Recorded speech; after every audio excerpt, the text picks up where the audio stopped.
Good evening. I'm Isidoro Nieto, President of the Weslaco ISD Board of Trustees. This board workshop is being conducted in compliance with the Texas Open Meetings Act. Notice of this workshop has been posted online for at least 72 hours. The time now is 5:39, and I will call this workshop to order. I will begin the roll call. Mrs. Jackie Sustaita. Present. Dr. Jaime Rodriguez. Present. Mr. Eddie Serna. Present. We don't need a quorum for this workshop, but we have a quorum. The other board members are running a little bit late today, except for one, so they'll be here later. Any public comments for this workshop? Dr. Rivera or Carlos? No? No. Okay. And today we have number 3, Weslaco Independent School District 2025-2026 Budget Workshop. Dr. Rivera. Mr. David Robledo. There is one on this one?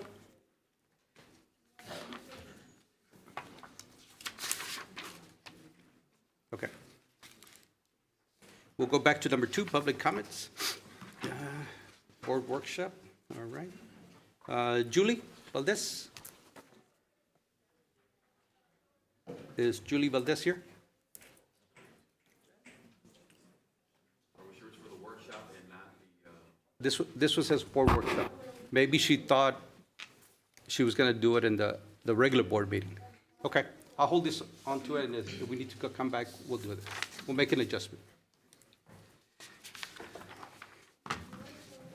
Okay, Dr. Rivera, Yes. continue.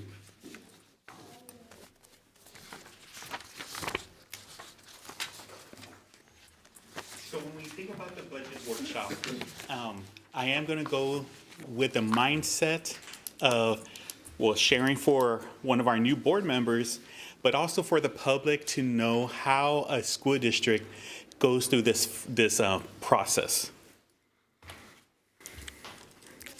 So you'll hear items that are coming from around the valley, around the state, what's happening in Austin, because this is a biennium where the state legislature actually meets, and then you also have items coming from Washington, D.C.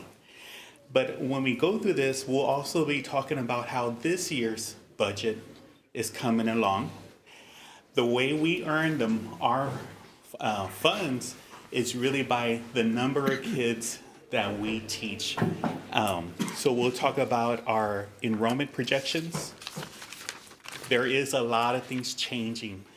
And so we'll kind of talk about some of the uncertainties that are coming around when we start going through this whole process. We'll also talk about our budget timeline and the rest of the other budget workshops as we kind of go through this process. And at the end, we'll entertain some questions from the board and some comments so that we can prepare for the next budget workshop. So what's happening around the state of Texas? So you'll start seeing, because every district has to go through this process of adopting a budget. So if you look in the newspaper, if you look at what's happening on the news, you'll start seeing the issues that a lot of school districts are going through. So a district near the El Paso area, again, things that are happening during the year will play a direct role in how next school year's budget is being planned.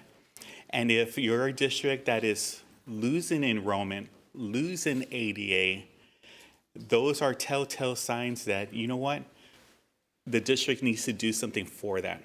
So, Canatillo ISD, again, they're talking about layoffs, changing the programs that it provides to the students. At Couch Elsa, they're having to deal with those same kind of issues.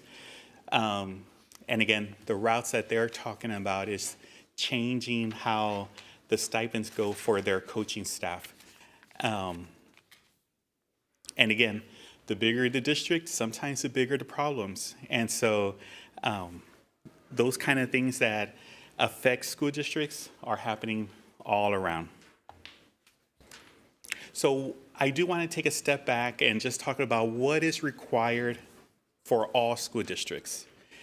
Us, we are a July 1, that's the first day of our fiscal year, to a June 30th. So by the time June 30th comes around, we need to adopt a budget for the next school year. In general, when I talk about the official budget, we're talking about three major funds: local funds, food service funds, and if we have a bond, which we do, then we talk about debt service fund. Now, the ones that we normally don't talk about that are, but is still part of our budget, is those that are part of the special revenue funds, or we talk about those as grants. And those are items that we apply to TEA and other agencies. And if we are a winner, we get to budget those items. But those are not necessarily something that the board has to approve. But the other three, we do. Now, for us to spend money, there has to be an adopted budget. And so that's why we will begin the school year in the month of June to have that budget for the start of the new school year, which happens on July 1. All this information that talks about what is our budget, where are we spending these funds, has to be posted on our website. And if you ever go to our website, we have the transparency website for Weslaco ISD, and it is required that we have at least 3 years of information. If you ever do get a chance to go, you'll actually see multiple years of prior budgets information out there.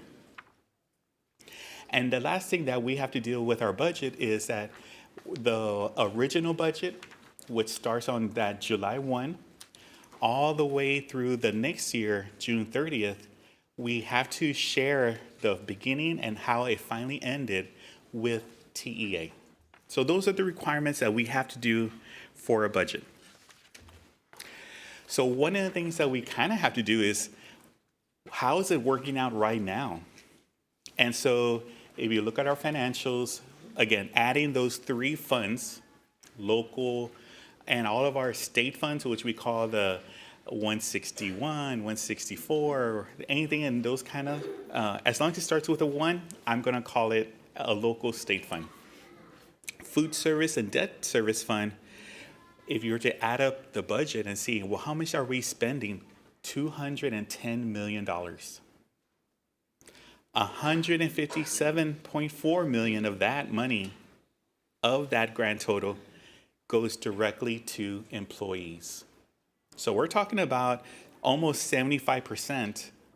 So 3/4 out of every dollar goes to pay for staff, whether it's salaries. Standard throughout the state, Yes, 75 to 80%. So we're a little bit lower.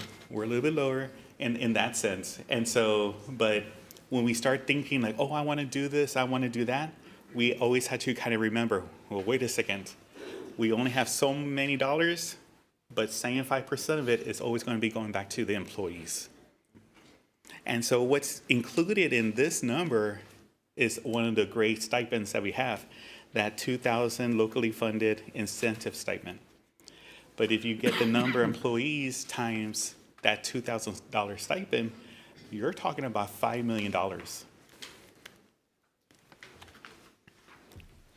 So one of the things that if you ever do go to our transparency website, you'll start seeing all these great charts and graphs that our business office staff has put together. So one of the questions is, what do we spend per child each year? How much money do we earn per child? And again, this number gets really big once you start adding all the grants and all the different bonds and also just the money that we do get from TEA. But this also includes the property taxes, the other items that we earn money as a school district. And so again, if we were to look back right around the beginning of COVID, $13,700 was the amount of money that we would spend per kid. But as ESSER monies come in, which are like the COVID-19 fundings, you can see where now it's rising up. And I'm going to pick on 22, 23, about 17,000 per child student.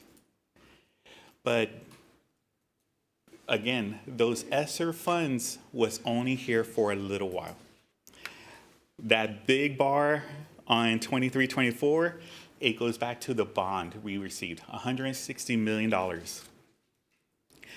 I have a little disclaimer. If that bond was not passed, we would have still had a great year, 18,470.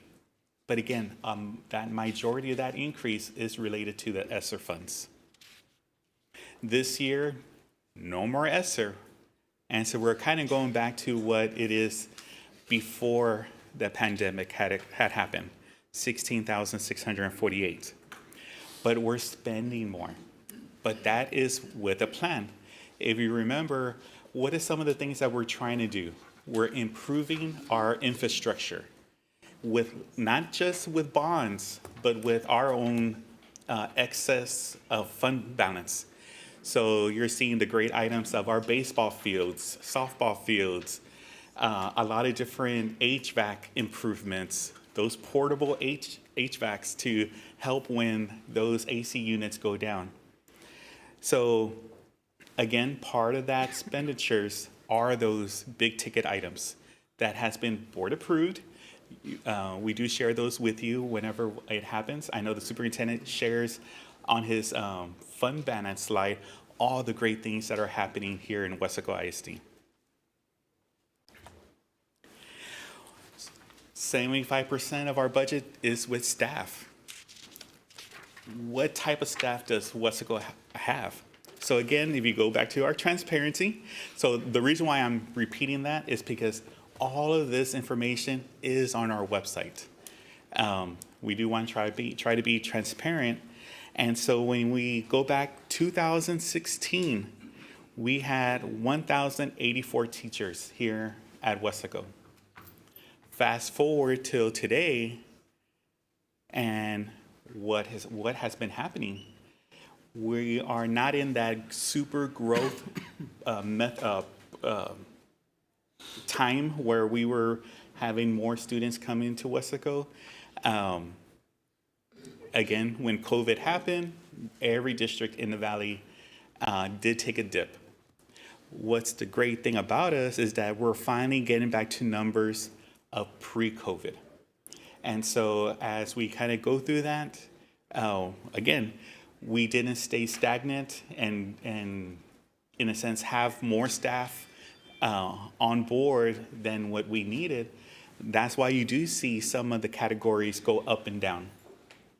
And so again, just to kind of share where our staffing is, you do have quite a few years. So that's where we are.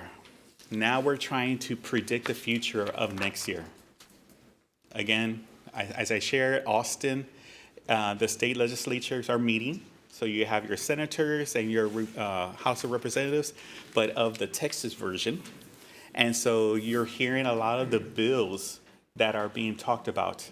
House Bill 2, Senate Bill 2. Those are the big ones that are popping up.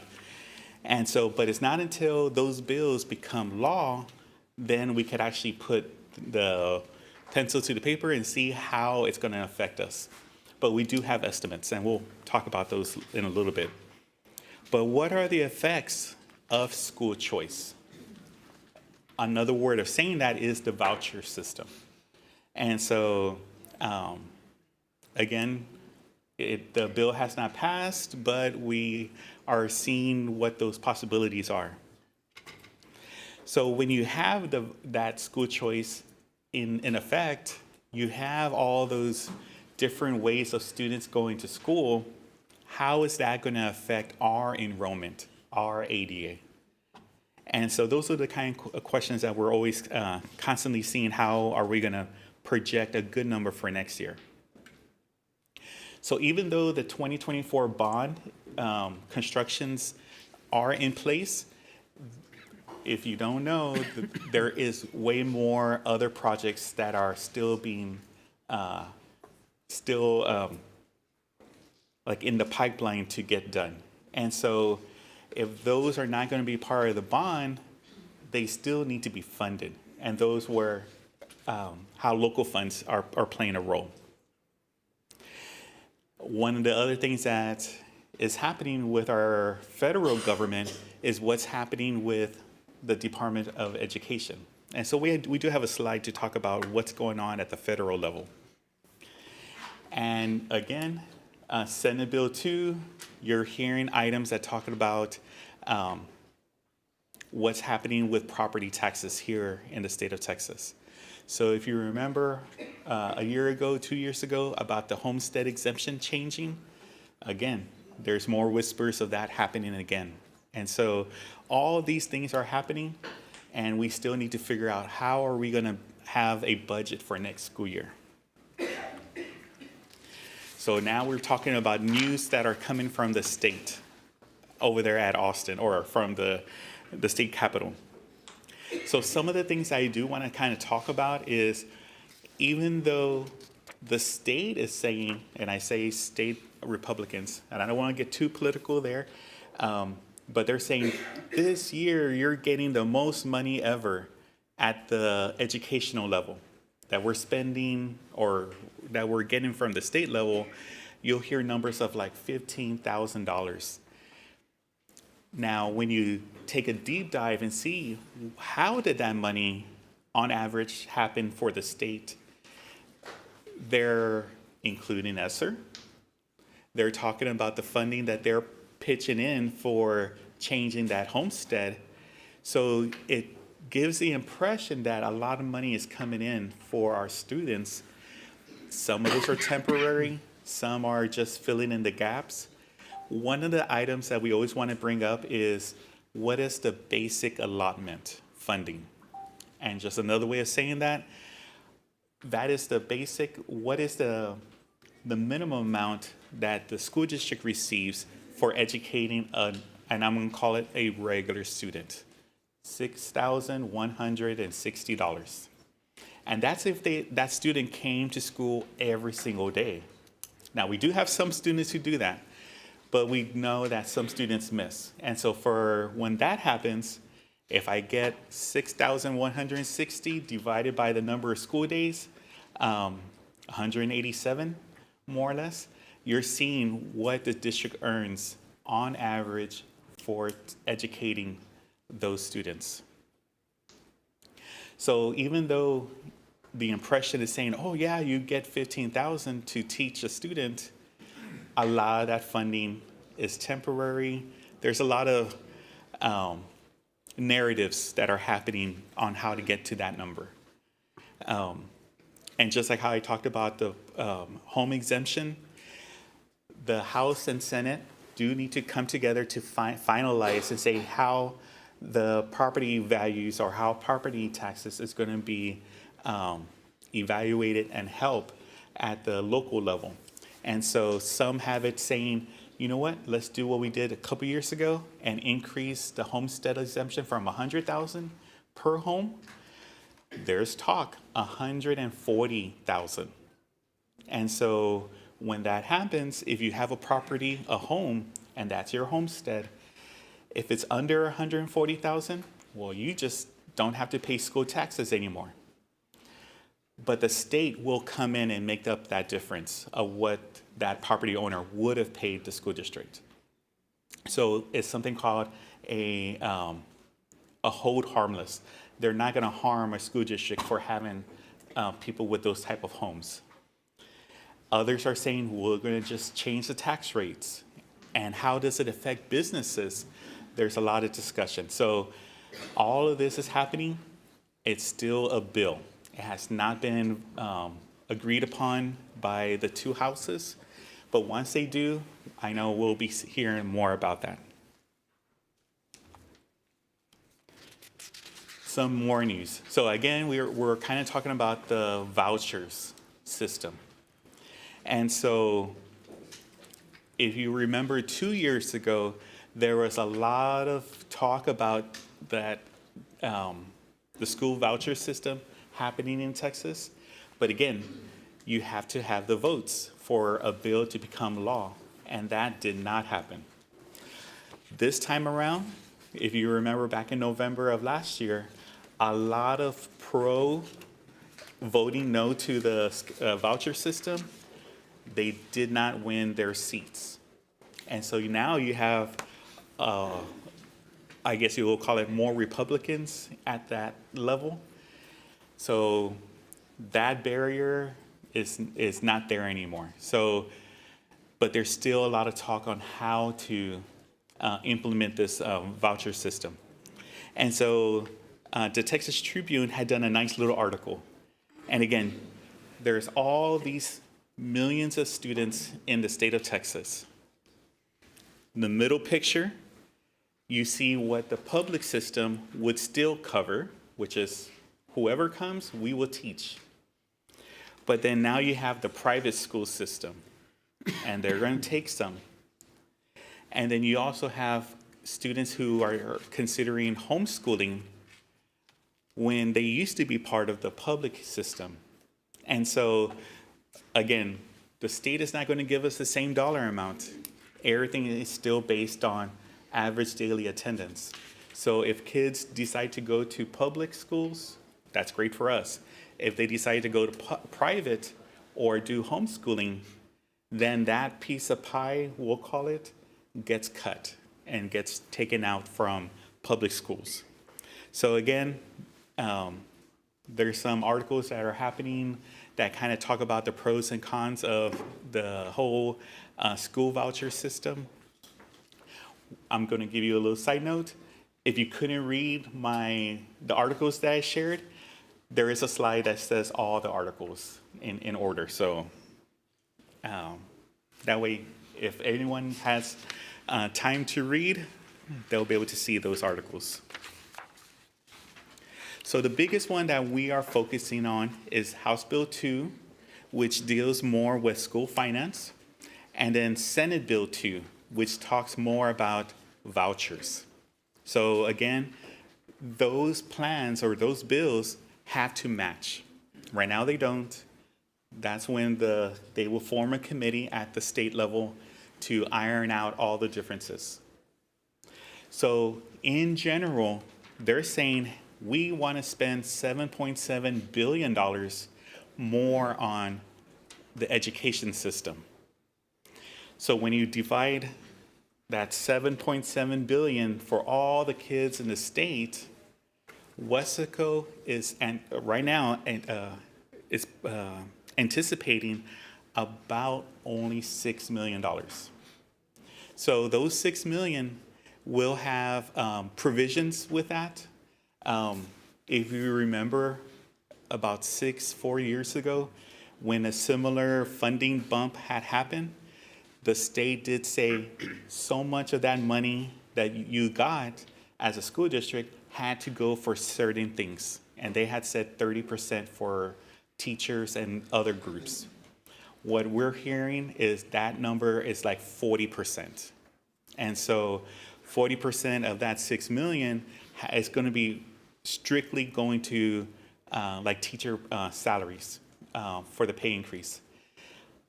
Again, how that happens, we're waiting for that bill to become law so that we know exactly how to implement that. So hopefully by the next workshop, or for sure by the time, again, we're crossing our fingers, by the time we adopt, hopefully all those wrinkles have been ironed out. So how do we get our funding? Again, it's really by the hard work of our campuses, the principals and all the teachers and all the staff there, in making sure that education is something where the kids want to come to our schools. So here goes a quick timeline of the enrollment. So you saw way beforehand, pre-COVID, 16,540. Well, we're not there yet, but we're getting close to those numbers of pre-COVID. So next year, which we've been seeing as a trend, that we do see a slight decrease in enrollment. Now, the good thing about that, the only good thing about that, is that our ADA, our average daily attendance, has been rising. So even though we have less students in the district, they're coming to school, which is a great thing. And so, but seeing that 0.5% decrease is something that we are projecting for next school year. So 16,197 is what we're believing that's the minimum conservative number. Now, we always hope that, in a sense, that I'm wrong and that it's way better or way more. And also our attendance is going to be based on 14,600. So last year, which is right now, our budget ADA is 14,500. So we're anticipating about a 100 student ADA increase. So even though I had said that the enrollment is decreasing by 0.5%, 0.5% is kind of like 75 kids. So one of the things that we are noticing is that our high schools are graduating so many seniors, but the pre-K, kindergarten, first grade groups, that is not at the same rate of new students enrolling to the school district.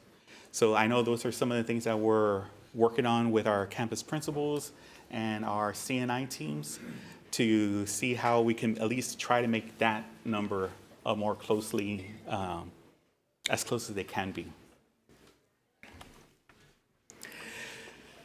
So one of the things that we will be doing for this budget process is how do we reduce costs and increase our revenues? And again, the easiest for me to say, but I know it's so hard at the campus level, is to improve the enrollment accounts and ADA. Again, that's how we receive our funding from the state.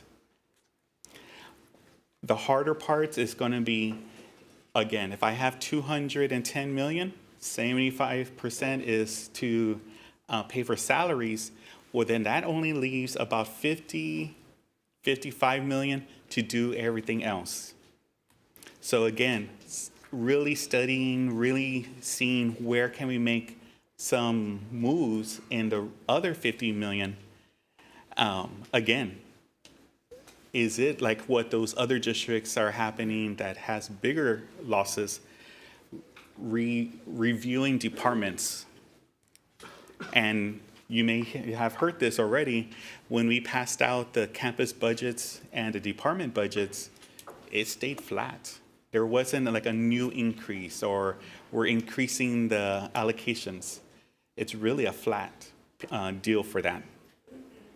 And then whenever a person leaves the district, whether it's a retirement or they decide to move on to another place, really seeing, are those positions something that needs to be filled? Can those duties be done by other staff?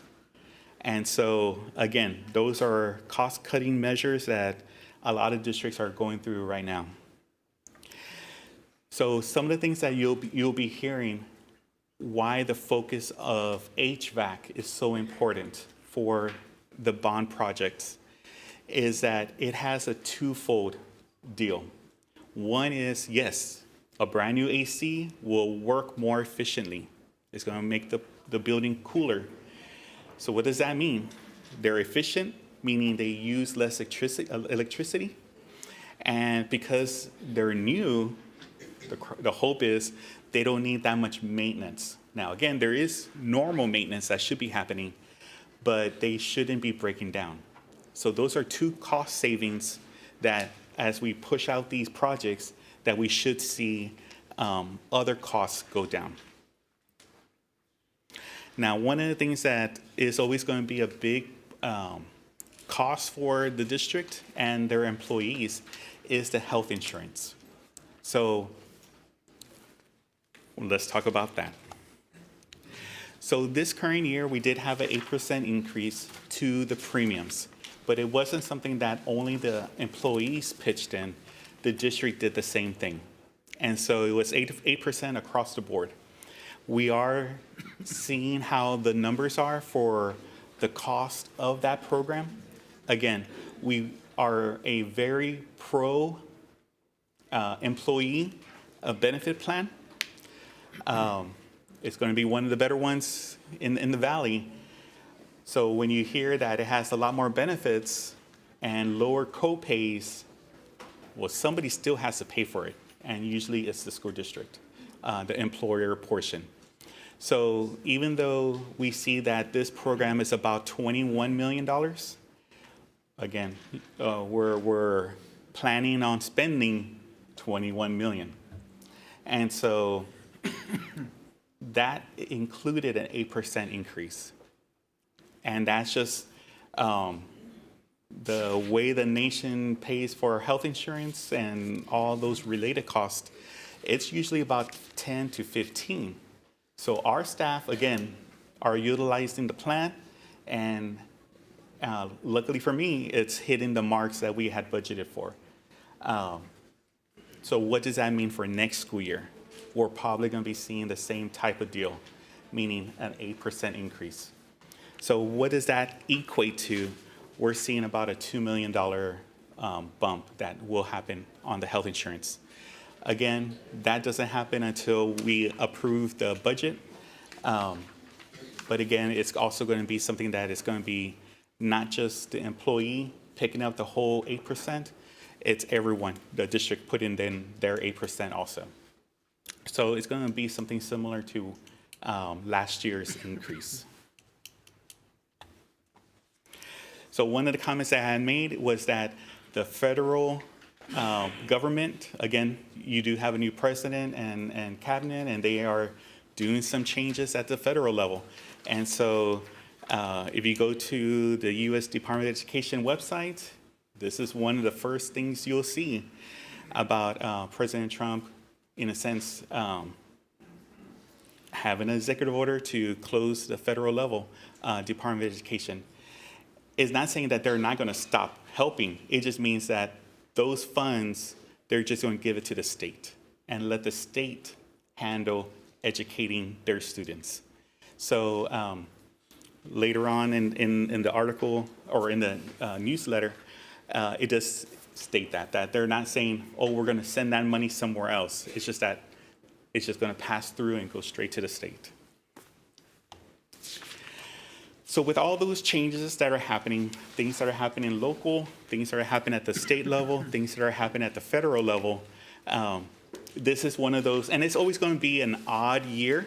So 2025, this is normal. So for Coach Sedna, this is not something abnormal. It happens all the time. Even years, usually it's the second year of the biennium, so the changes always happen on the odd years. And so, but as we kind of go through this process, so again, today we have budget workshop number 1. Next month, we'll have budget workshop number 2. June is budget workshop number 3, but we also hope to adopt the budget at that time. And so I'm saying budget. Part 2 is the tax rate. So we are going to follow the same process as last year. We're going to have another board meeting or another budget workshop, but just to talk about the tax rate. And so that will be in the August meeting. In the state of Texas, we have to adopt a tax rate by September. So we'll still be meeting our deadlines. But because of that possibility of the homestead happening or changes to it, it's just best to, like, you know what, let the state do their deal, and then we'll follow it with our own meeting to determine what tax rates that we'll be adopting.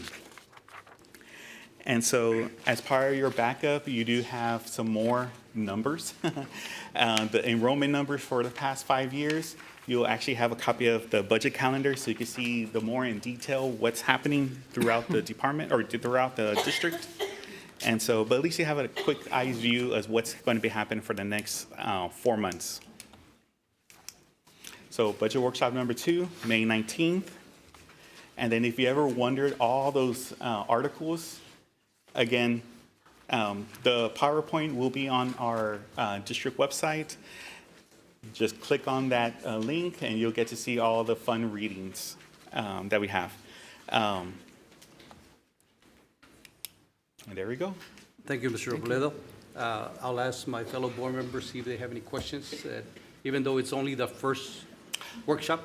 But you never know. Sometimes we have a couple of questions, but I'm glad that there was people here, of course, for the awards and the recognitions, but they get to listen at our budget and what we need for the following year. So parents that are here, thank you for being here. I'll start with Mr. Los Santos. Any questions on this first? I have many. No, just kidding. I know the crowd's already like. No, there was a lot of information, and I was looking at faces and following along. But in summary, just kind of summarize. I want to say, great job. That you all did a great job. Your department, Dr. Rivera, all the principals and department leadership over the past years. Because one of your slides, the one that you have with all the staff, you can see in the breakdown. If you have the breakdown of the years, you can see kind of where Weslaco kind of is different from other districts. Because when you had COVID come in, and you had extra funds, but you saw that as enrollment dropped, you saw that people even asked us at the time, why are you in a hiring freeze? Why are you all closing positions when people left? If there wasn't a position you had to fill. And it was because we were getting ready for 24, 25. Yeah. Because the state told everyone to get ready for that. The state wanted to avoid what they call the daisy effect, which is where like you blowing a daisy, everybody's out in the air. So if they felt that districts were going to hit a financial cliff, all these people that are family, friends, neighbors, people within our community, we're all going to be sent out into a marketplace that wasn't hiring, okay?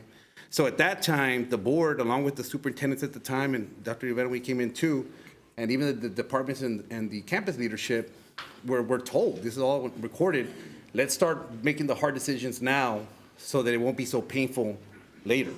And that's kind of what you see in his articles, that all these districts out there are going through some very painful times because they're cutting staff, they're closing schools, they're consolidating, and where are these people going to go?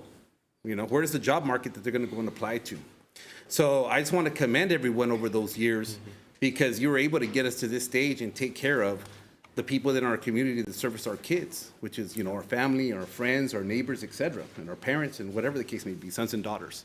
So great presentation and, you know, just great actions over the years for people to get to this situation where we're not in the news. We're not part of that situation. Yeah. And that's a blessing, I think, you know, and prayers to those that are. Thank you, Mr. Los Santos. Mrs. Susaita? No, it was just very informative. Thank you very much. I appreciate it. All right. Coach Serna? Just, you mentioned student enrollment projections. Do we have, or do you know how we're doing with pre-registration overall for next year? I mean, Mr. Butterman? Yes, I can assist with that. We've been very pleased. We are currently, as of this morning, roughly at just about 70% of our students have already pre-registered for the upcoming school year. We continue to push. Our goal is by May the 12th, we want to have 100% of our students. So again, our community's been very, very responsive and we have appreciated that. So we are very pleased where we're at.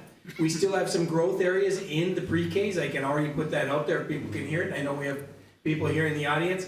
So again, but we are encouraging everyone throughout the entire Weslaco ISD community. Please continue. It's a great question. I appreciate the opportunity. that's why, yeah. Is that it, Coach Serna? Dr. Jaime? I guess the question, just for staff, you know, so next budget workshop in May, is that where we'll expect to see or hear maybe some more information on pay increases and retention stipends? So the superintendent has already charged me to find $5 million again. So we're going to count that as a done deal. And we have that through the ADA. Right. Yes. That's the reason we have the additional money.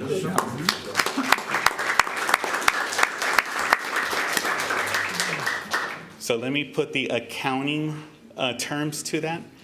We budgeted $14,500. You'll hear in the superintendent's report what is our enrollment hitting or an ADA hitting now. Those that are above that 14.5, I'm not going to touch it. It's going to be saved for next year's pay increase, or I'm sorry, the stipend deal. So please have more kids come. It makes my life easier, and so so that's a good thing about that piece. Thank you. In regards to the insurance dollar amount, more or less, what do we expect to see increase, on a monthly basis? So what is our current? So last year when we had an 8% increase, it was about $3 for the employee-only base plan. Yeah. That's per month. Per month. Per month. So it would be a little bit more, but if we're talking $3 for the single employee-only plan, it's going to be $3, and I do want to come back with a final number, but it'll be like $3.05, something like that. And so it's just that health costs, and I'm pretty sure you see it quite often. It does not follow the normal inflation rate. If inflation was 3%, health-related items are in the 10, 12, 15% range. Now, the good thing about Weslaco and their staff, we've been hitting it at 8, which is great for me. And so, but that's what we're seeing to be on the safe side. And great job with keeping that as low as possible, because I know insurance costs has definitely skyrocketed there. Yeah. So great job. Thank you for the presentation. Mr. Robledo, thank you, of course, and with parents being here, they mentioned ADA, that's average daily attendance. That means the time your son, your daughter goes to school. That's very important. That's how a lot of times we receive money. But also, you mentioned that salary increases for teachers, for paraprofessionals, bus drivers, and so forth is part of the budget, correct?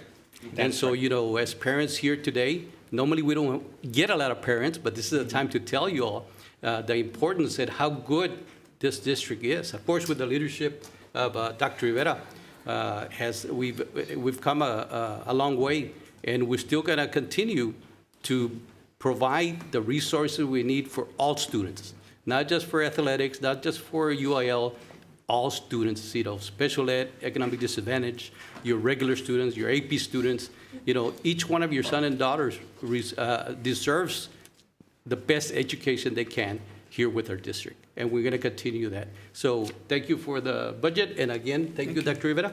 Any other comments? No. All right. Thank you. Thank you. Adjournment. All right, so it's 6:21, and we finish with our budget workshop. Just 1 minute, and we'll continue with our regular board meeting.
All right. I'll call this meeting to order.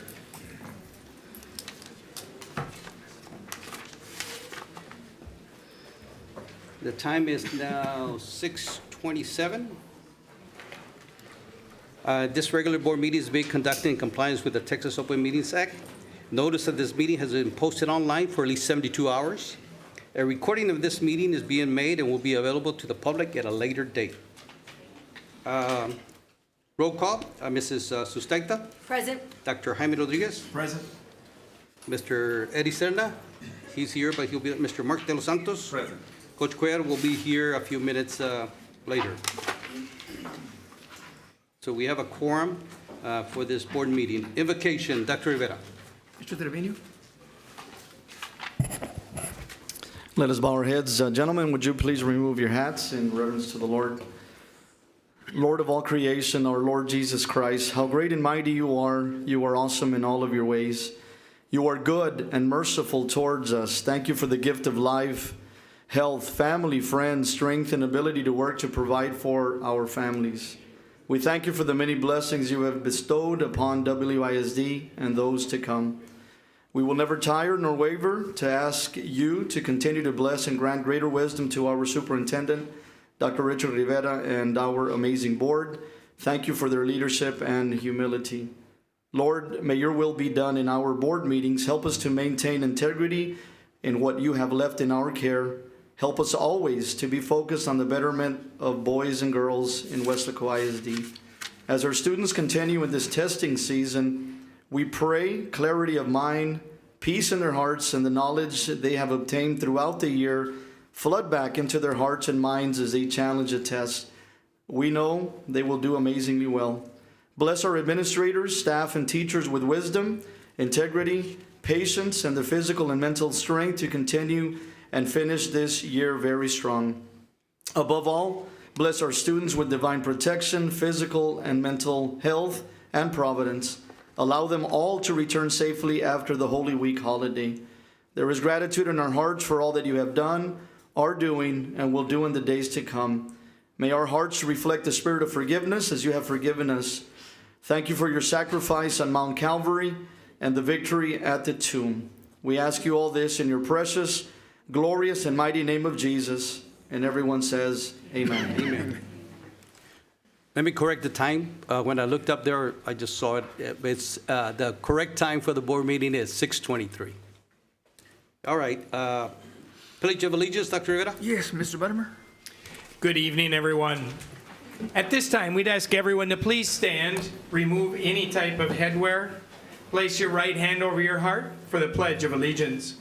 I pledge allegiance to the flag of the United States of America and to the republic for which it stands, one nation under God, indivisible, with liberty and justice for all.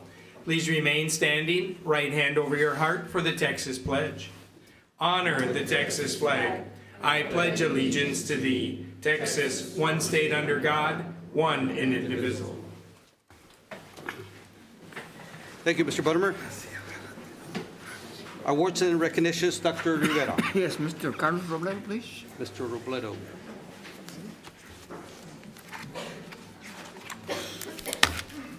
Mr. Board President, Dr. Rivera, members of the board, tonight we recognize many students for their accomplishments, their outstanding performances during the spring semester. So let's have a round of applause for this young man as he walks up to the front of the room.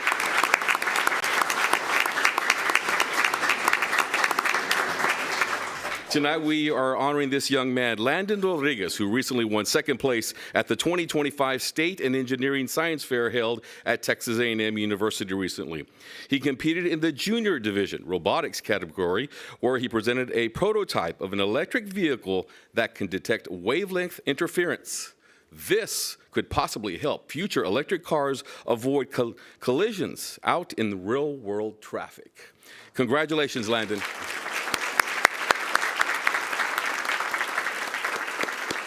If his parents are here, parents, can you please stand and be recognized? Landon's parents.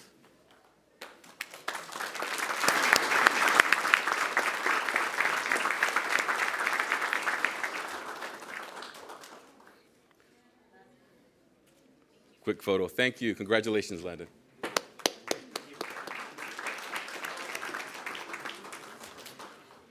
All right, and now we have a big group coming in. How about a big hand for these students as they make their way to the front of the room?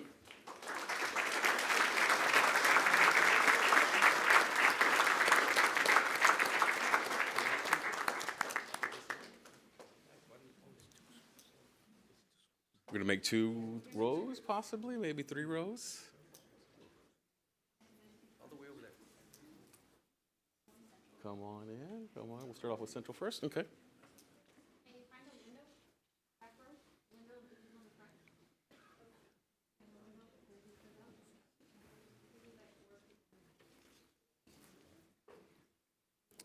All right, so we have a big group here.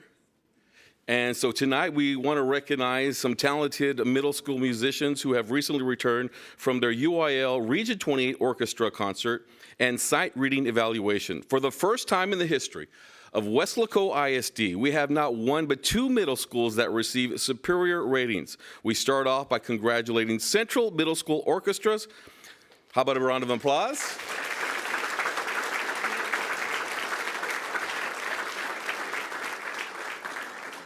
We also have B. Garza here. And we also have our B. Garza students here. They were also recognized for superior rating. How about a round of applause?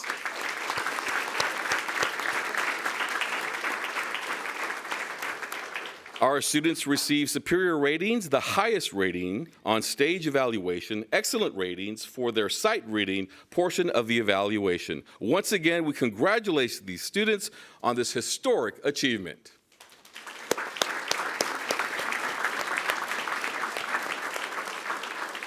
Parents, if you're here, can you please stand and be recognized, parents of these fine students?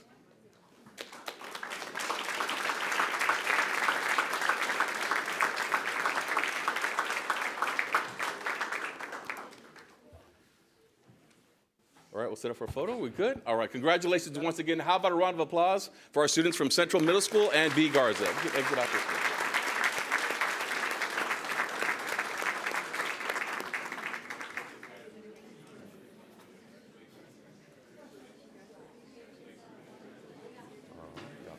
Here.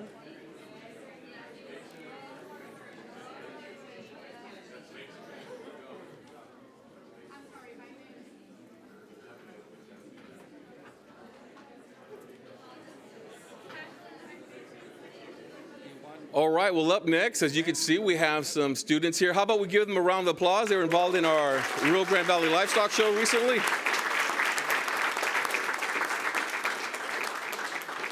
Tonight, we want to congratulate our students who recently competed and excelled in the 2025 Rio Grande Valley Livestock Show.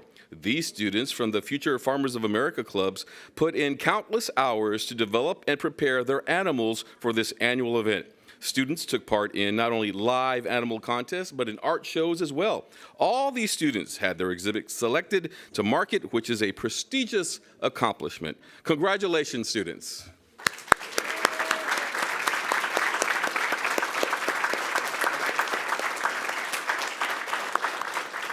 We also want to congratulate the parents. Parents, if you're here, can you please stand and be recognized? Parents.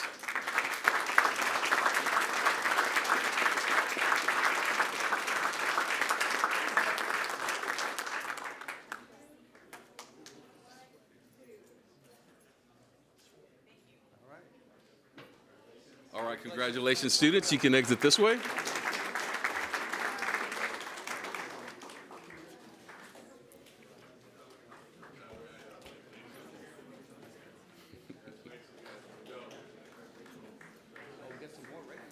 We got a lot of students, that's right. We've been very, very active during the spring semester. So a lot to recognize. Our next group is here.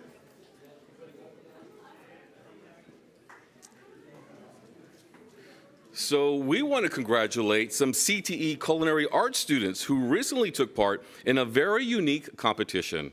Our students were able to showcase their culinary talents at the inaugural, first ever, Smoking on the Rio High School Barbecue Competition. Representing both high school, Weslaco High School and Weslaco East, our WISD Young Pitmasters swept the competition, winning the championship titles in chicken, ribs, fajita, pork, brisket, beans, and pan del campo.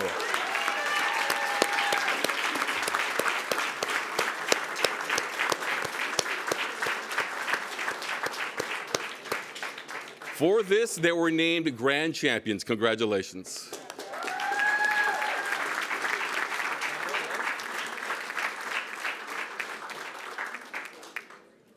All right, parents, if you're here, can you please stand and be recognized, parents?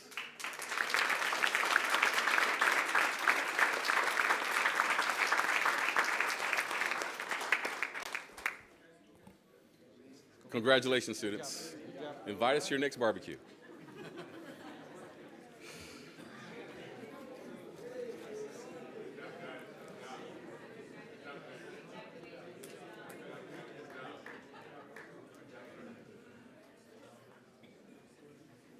All All right, our next group of students are here.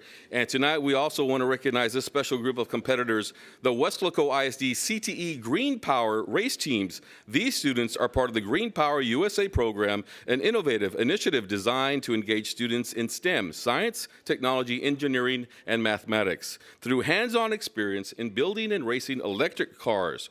This program emphasizes teamwork, problem-solving, and real-world applications of scientific principles in automotive mechanical systems, inspiring the next generation of engineers and technicians. Members of the car number 4 crew competed in the Advanced Custom Division and won first place in 4 races. Members of the car 44 crew competed in the Advanced Modified Division and won first place in 3 races. And the car number 44 crew is currently ranked 2nd in Green Power USA national standings and will compete in Green Power USA's national finals at the Talladega Superspeedway in Lincoln, Alabama. Congratulations.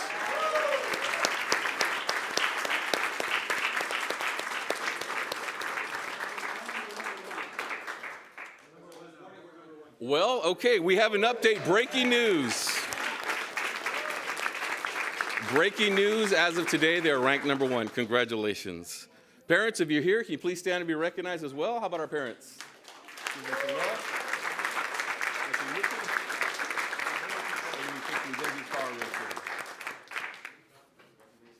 Congratulations once again.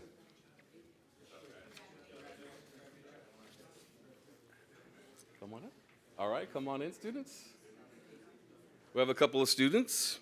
We also want to congratulate 2 high school athletes who were recently named to the Academic All-State teams.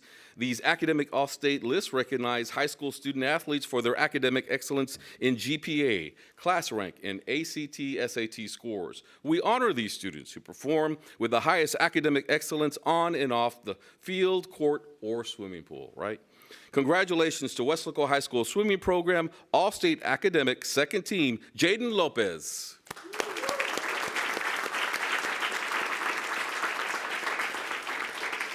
And also we have honorable mention, All-State Academic, Maya Peña.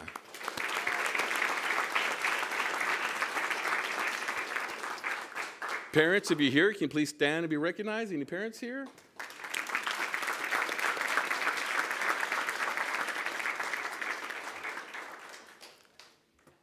Quick photo, thank you, congratulations. You may exit this way.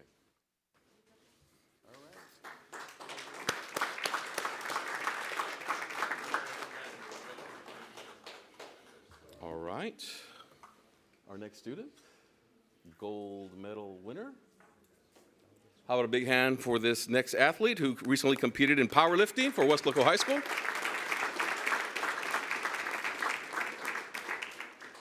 We are recognizing some athletes who recently competed in powerlifting and brought home several gold medals. We start off to congratulate Rihanna Rodriguez, who recently returned from the Texas High School Girls Powerlifting Association state competition as the Region 5 6A champion in her weight division.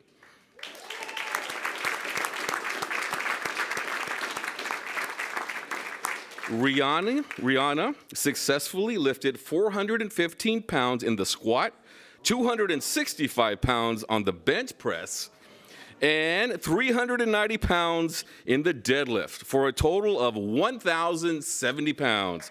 That's why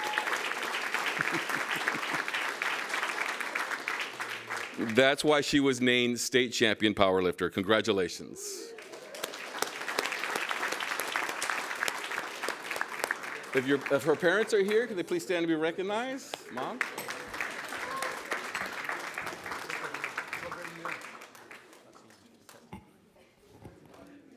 265 benches. All right. Up next, we like to recognize some Special Olympians, another group of athletes who brought home several gold medals from the state powerlifting meet held during the Winter Special Olympics recently. This is the first time Weslaco ISD takes part in the Winter Special Olympics, and these young men won gold in their respective age categories. We would like to congratulate them for bringing home the gold from the Special Olympics State Powerlifting meet. Congratulations.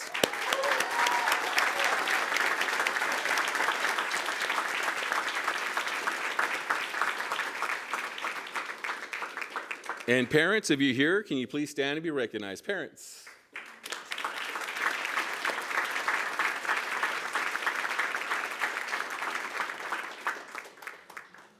Congratulations once again.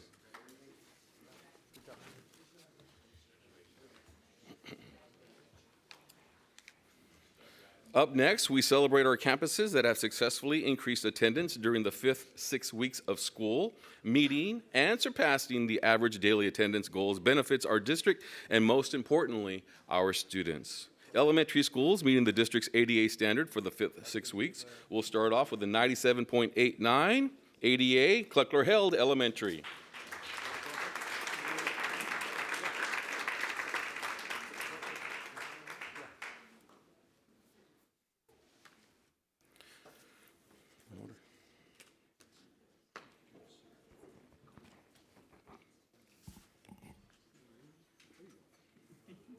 Margot's next. Margot. Up next with a 96.3A, Dr. R.E. Margot Elementary.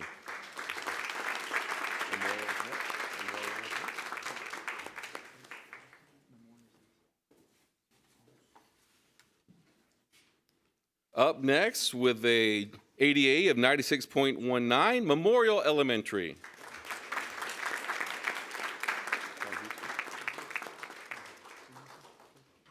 Up next with a ADA of 95.72, Sam Houston Elementary.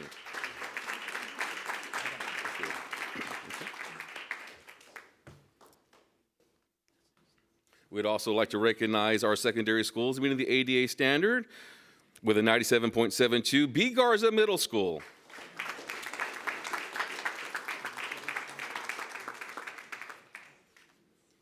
Up next with an ADA of 94.72, Cuellar Middle School.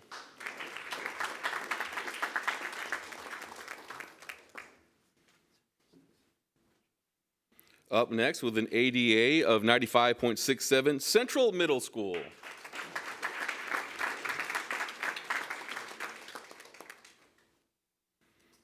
And an ADA of 94.97, Maryhogue Middle School.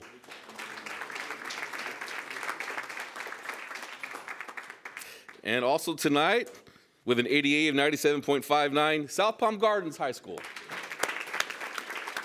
Every month, yeah.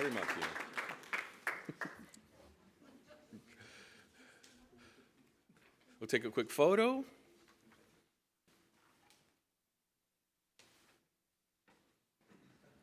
Quick photo. Wait for Miss Wells. All right.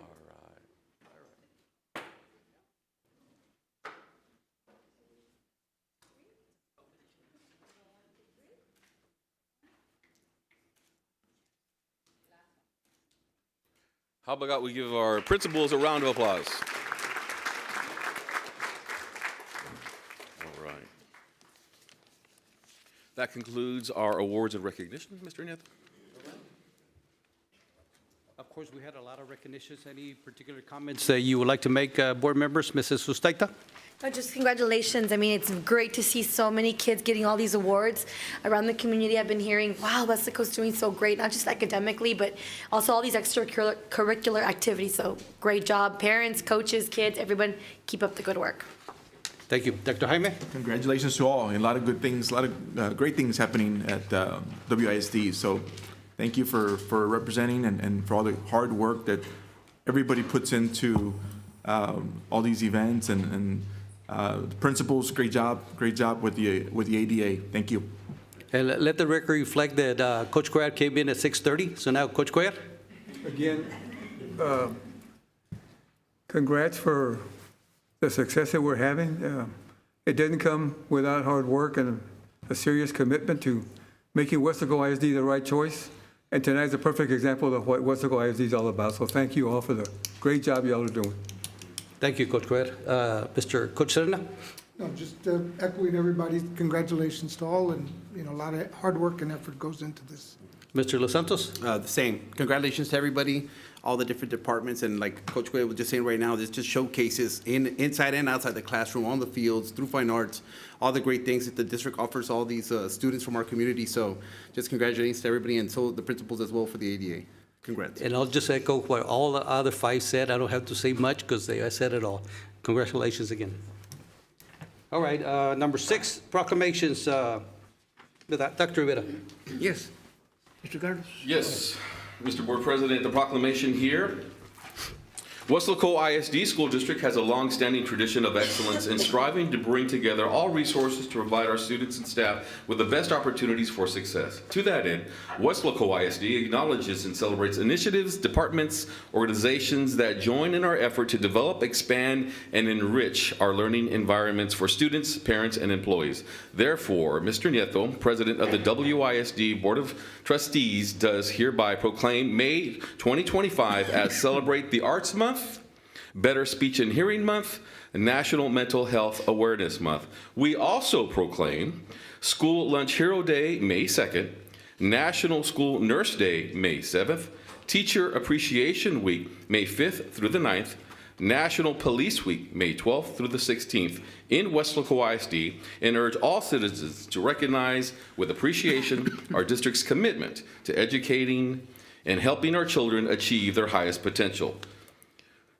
Written by and signed by Mr. Nieto, President of the WISD Board of Trustees. Thank you. Thank you, Carlos. And I know the principals will follow up on, of course, recognizing them at your particular campus. So thank you. We'll continue with number 7, public comments. Do you have it there? How many do we have? We have 2, sir. 2, okay.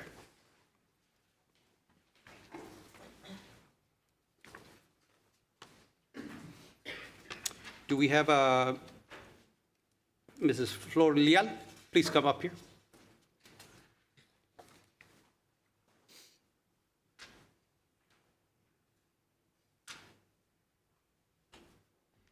Before you begin, Dr. Jaime will read you some guidelines to follow, and then I'll let you know how much time you're going to have, 3 minutes. Okay. And then you can introduce yourself after he finishes and your address. Dr. Jaime.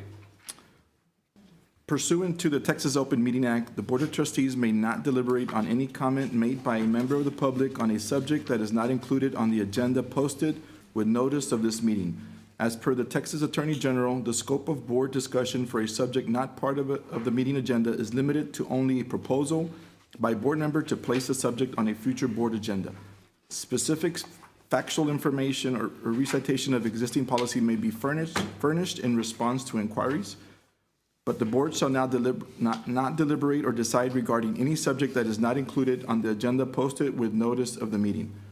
Audience participation of a board meeting is limited to the portion of the meeting designated for that purpose. At all other times during a board meeting, the audience shall not enter into discussion or debate on matters being considered by the board unless recognized by the presiding officer. No public comment presentation shall exceed 3 minutes. Any disruptive behavior by any speaker may result in the speaker's removal from participation in the meeting. Please be mindful of using names or personally identifiable information, as there is no immunity from defamatory comments while participating in public comments. Mrs. Leal, you'll have 3 minutes, and Dr. Jaime will let you know when you have 1 minute left. This time, please state your name and your address. Hi, good evening. My name is Flor Leal. My address is 301 East Mesquite Street. That is a property that I own that I pay taxes on. Okay, you may proceed. Or Dr. Jaime, we're ready? Whenever you're ready, I'll start the timer. Okay, well, I wish I had his radio voice first before we start, but we'll go ahead and start. I'm ready. Go. So good evening. Thank you so much for allowing me to speak this evening. Like I mentioned, my name is Flor Leal. I'm a 1997 graduate of Weslaco High School, and I'm currently the Chief Operating Officer for Workforce Solutions. But I'm here today in a personal capacity, as I'm here to speak on my sister's behalf. As I thought about what I was going to speak about today, I felt so many emotions. I was angry, I was frustrated, disappointed, and then I realized what I felt most was sadness. Sadness because there are no winners. Sadness because I know Mrs. Moreno's character, integrity, and how hard she has worked to get to where she is at. After dedicating 30 years of service to Weslaco ISD, being placed on administrative leave just 7 months into her first assignment as principal at an F-rated campus appears unjust. It raises serious concerns about the level of support provided and gives the impression that she was not set up for success. I would like to address the lack of training she received as a first-time principal. In the work that I do and in my experience, you must invest a great deal of time in training to ensure an individual's success. Because at the end of the day, their success or their failures are a reflection of your leadership. So I ask, what type of in-depth training do principals receive their first year? I know teachers get mentors to ensure success, but what do principals get? If Weslaco ISD is committed to the success of its staff, it is essential to provide proper training, ongoing coaching, consistent follow-up to ensure employees are both supported and held accountable for fulfilling their responsibilities. Managing a school involves many complex, interconnected responsibilities, and it's unrealistic to expect one individual to navigate all without proper support and guidance from administration. Conducting a single annual observation that highlights deficiencies without offering a corrective action plan or an opportunity to address concerns is not a proactive approach 1 minute. to leadership or professional development. I ask school board members and Dr. De Vera, take a look and see the areas of opportunity to improve. Because if you go through not renewing Mrs. Moreno's contract, you would be losing a 30-year experienced, dedicated educator who, apart from this year, has had stellar evaluations and worked at different administrative, high-level capacities within the district. I ask administration to review what the district could do to give principals the tools they need to succeed. Your decisions have real consequences. They affect dedicated professionals, their families, and most important, the students you're entrusted to educate and support. So today I feel sadness. Sadness for a broken system that is quick to place people on administrative leave instead of investing the time to provide the coaching and guidance needed for their success. If we're being honest, it is clear that a first-time principal at an F-rated campus needs more than 7 months to demonstrate their capabilities and implement a meaningful, lasting change. It's not too late to right or wrong. Thank you for your time. Thank you, Mrs. Leal.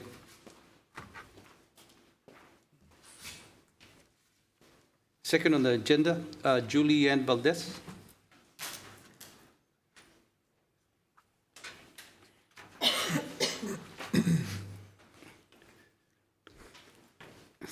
After Dr. Jaime reads, then you can introduce yourself, Ms. Valdez, and your address. So, Dr. Jaime. Pursuant to the Texas Open Meeting Act, the Board of Trustees may not deliberate on any comment made by a member of the public on a subject that is not included on the agenda posted with notice of this meeting. As per the Texas Attorney General, the scope of board discussion for a subject not part of the meeting agenda is limited to only proposal by a board member to place a subject on a future board agenda. Specific factual information or recitation of existing policy may be furnished in response to inquiries, but the board shall not deliberate or decide regarding any subject that is not included on the agenda posted with notice of the meeting. Audience participation at a board meeting is limited to the portion of the meeting designated for that purpose.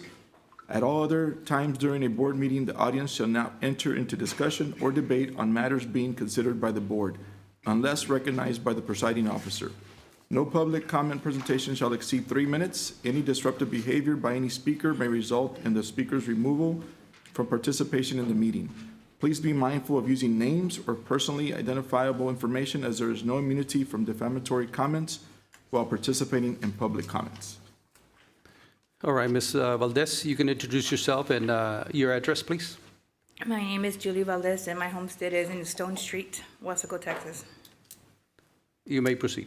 Okay, I'm just gonna say that when you all run for a political office, and I'm addressing like the whole board, there is something, it's called the Chamber of Commerce Forum, and there's always the question, how are you gonna communicate with your community? And what's one way, and you guys all answer the question and all that good stuff, but what I've noticed is that slowly there's been taking away of that transparency and the communication with, I'm gonna say, the public, because there was a change where you changed the public comments time from 5 minutes to 3 minutes, I know it was approved, but I'm asking you guys to reconsider and change it back to 5 minutes, especially if you want us to give descriptors and to not mention people's names, because as I give a description, it takes longer for me to, oh, that person there, it takes seconds longer. Last time when I was speaking, I was interrupted and I didn't get my time back.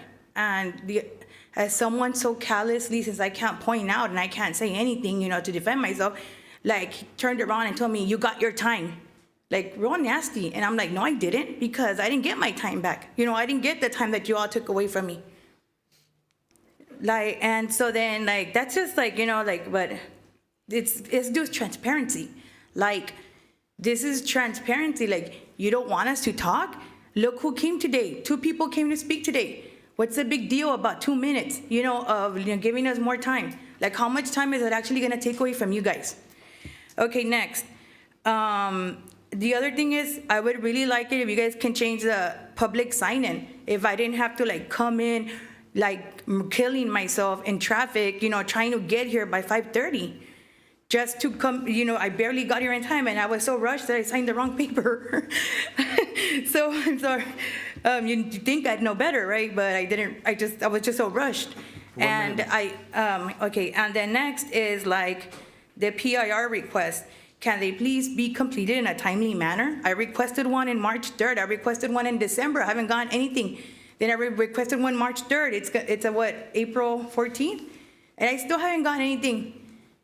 And I have the email. So all these things just lead me to the conclusion that slowly, like, you're whittling away at transparency, at like communication with the public, because it's not going 2 ways. It's like you're balking on stuff. I don't want to make accusations. I'm just saying that's what it appears. That's the optics of it. I'm done. Thank you, Ms. Valdez. And I normally we don't say comments, but if I took your time away, the 20 seconds, I apologize. Well, yeah. Thank you. All right, we'll continue on, Dr. Rivera, with, that was the last public comment, correct? Yes. Just 2? All right, Long Star Governance, Dr. Rivera. Mrs. Solano will make the presentation. And of course, Mrs. Solano, before you begin, I know that several board members provided some questions ahead of time, and there's some that probably will have some today, which is okay.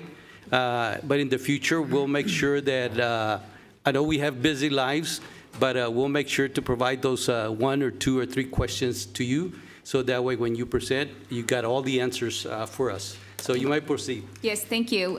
Good evening, Mr. Nieto, Dr. Rivera, board members and community. So you have the presentation. As you receive the presentation, some of it changes as we meet with other members and stakeholders that put together this presentation. So on slide 2, you will see where we're at. We're in the month of April presenting the kinder through second middle of the year math data along with the panorama survey results, right? So our first GPM, I'm going to start with, when we look at the GPM, we look at the overarching goal, which is goal 2.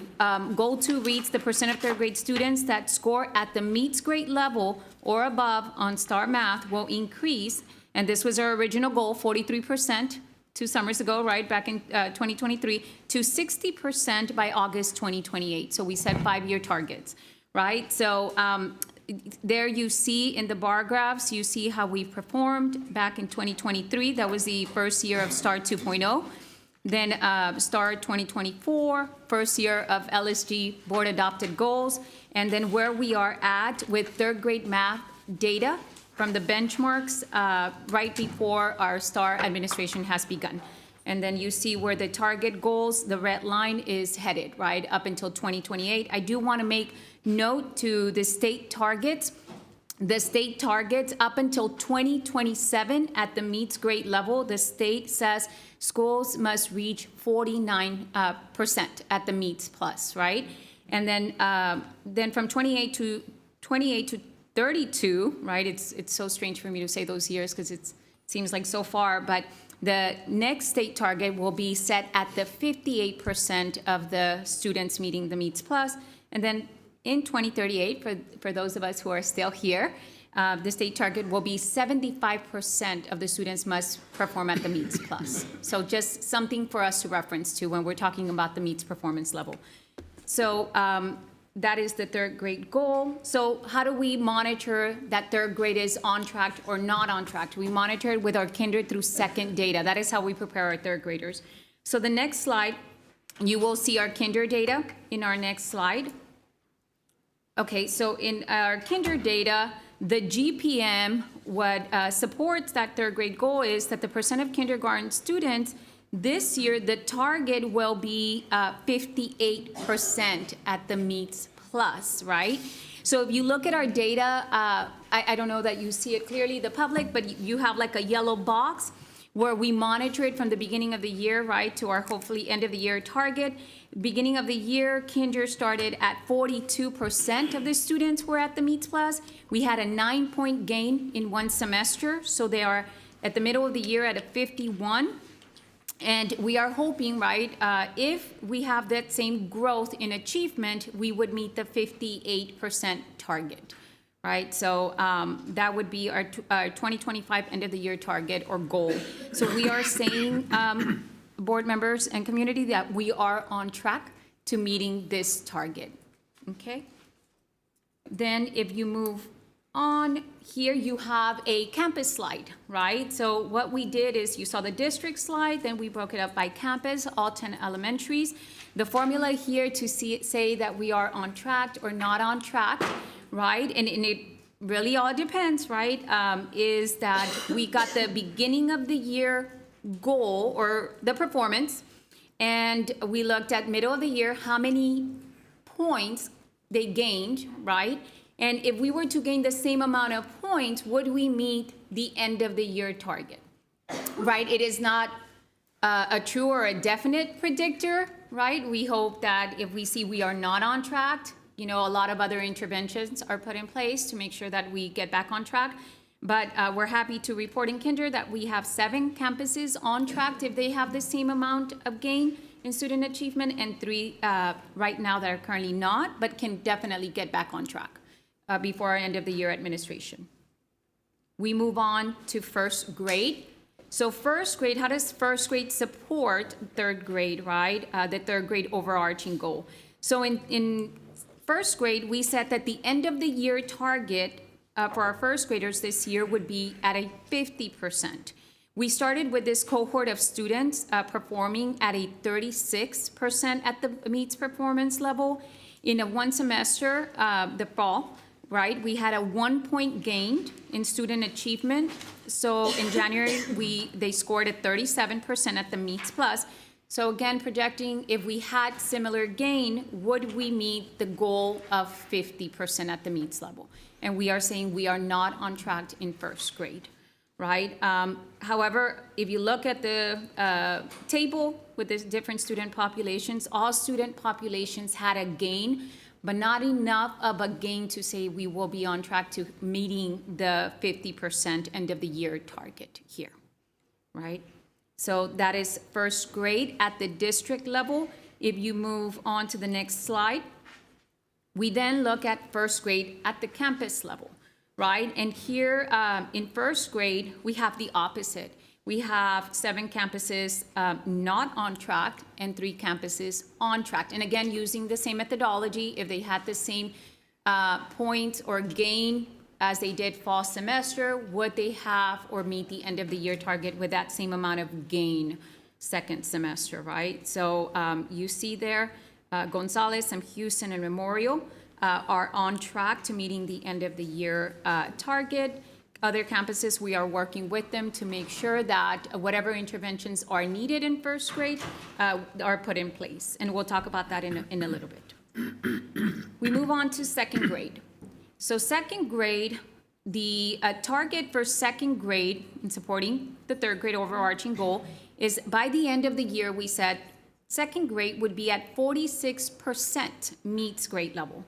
So that cohort of students, when they received them, our current second graders, they performed at 33% at the meets performance level. We had a 2-point gain semester 1. So if we had a 2-point gain in semester 2, we would not meet the end of the year target, right? And that is why we will say that we are not on track to meeting the end of the year target.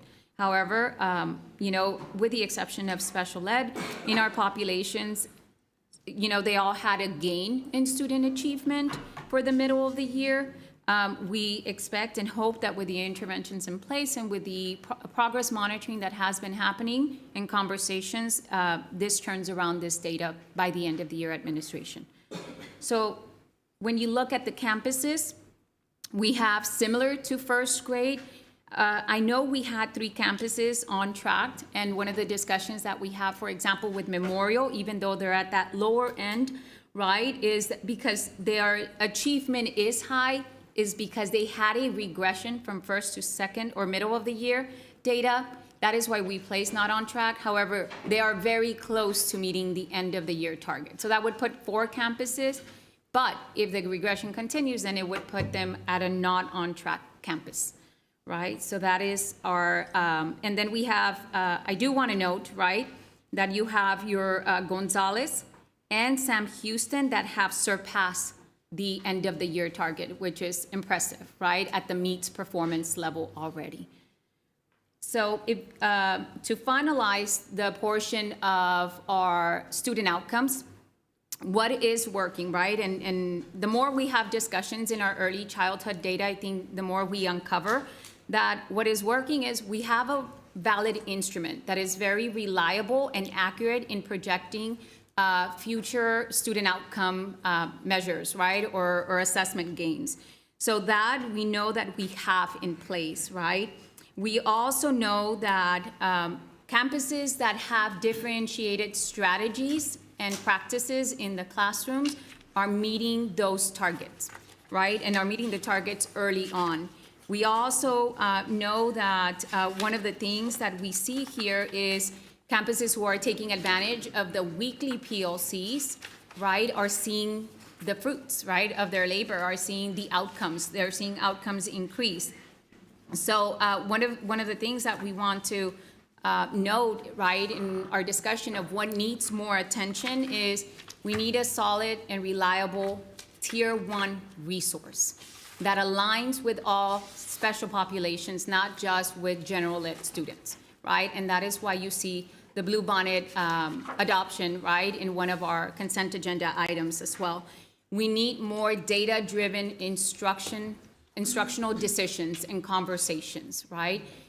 We need more of the internalization of lessons and TEKS or curriculum during our PLC work, right? Sometimes our PLCs, and we're very limited at the elementary because teachers have only a conference period. Unlike secondaries, elementaries only have 45 minutes. We do not have a conference and a planning, right? So we understand that carving out some planning time for elementaries is critical.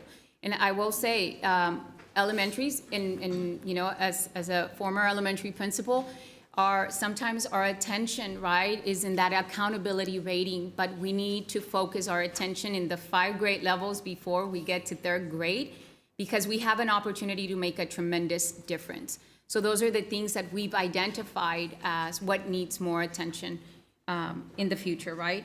And as we move forward. Now I present to you the superintendent constraints.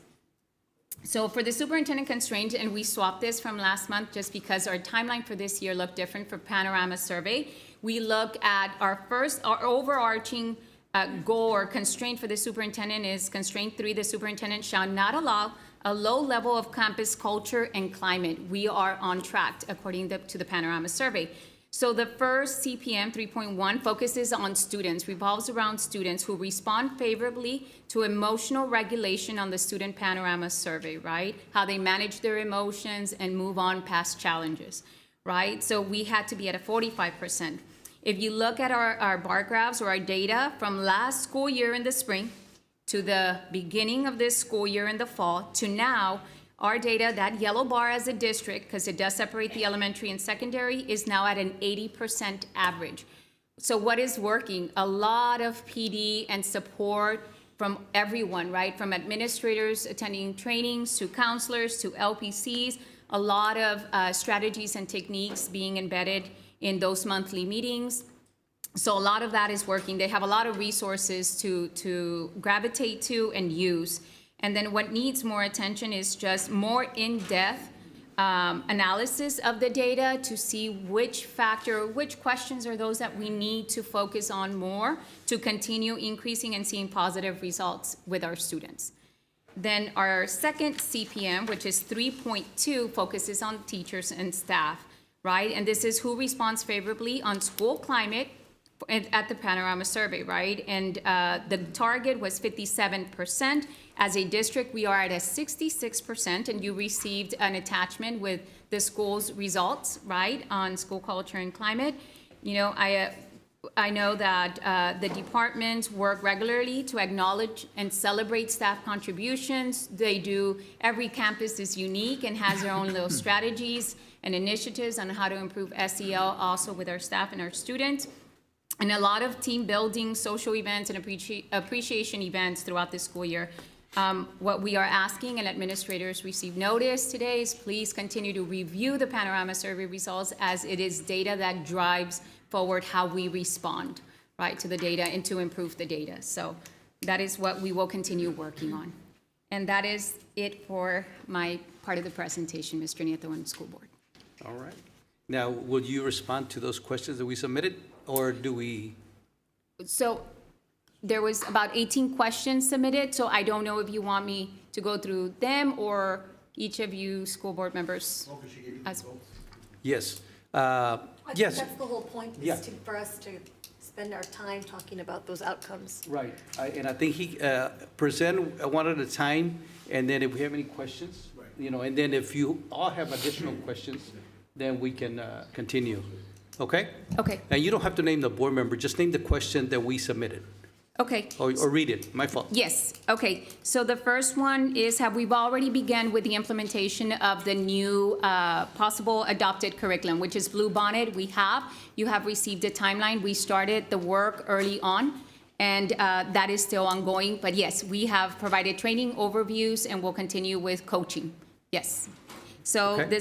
the second question is, what are campuses in kindergarten, right? When you look at our kinder data, campuses that are on track doing, and how do we plan to implement this at the other campuses? One of the things that we felt, and I noted this, is campuses who are performing on track are very intentional with their data and very intentional in PLCs internalizing the curriculum. So that is probably the two highest or priority activities or strategies that we will implement with campuses not on track. It is not about a resource. Kinder through second have very limited resources other than their adoption, so we don't feel it's a resource issue. It's more of a investing in the human capital. So, but if they had additional time for PLC, that would be beneficial. Most definitely, sir. So we have to carve out some of that time during our professional days in the school calendar, and you will see that the biggest difference from last year's is investing more days in professional development because of that. Yes. Continue. Yes. So again, reevaluating our master schedule to bump up the time, instructional time in math and RLA in the main 4 content areas, which will help across all.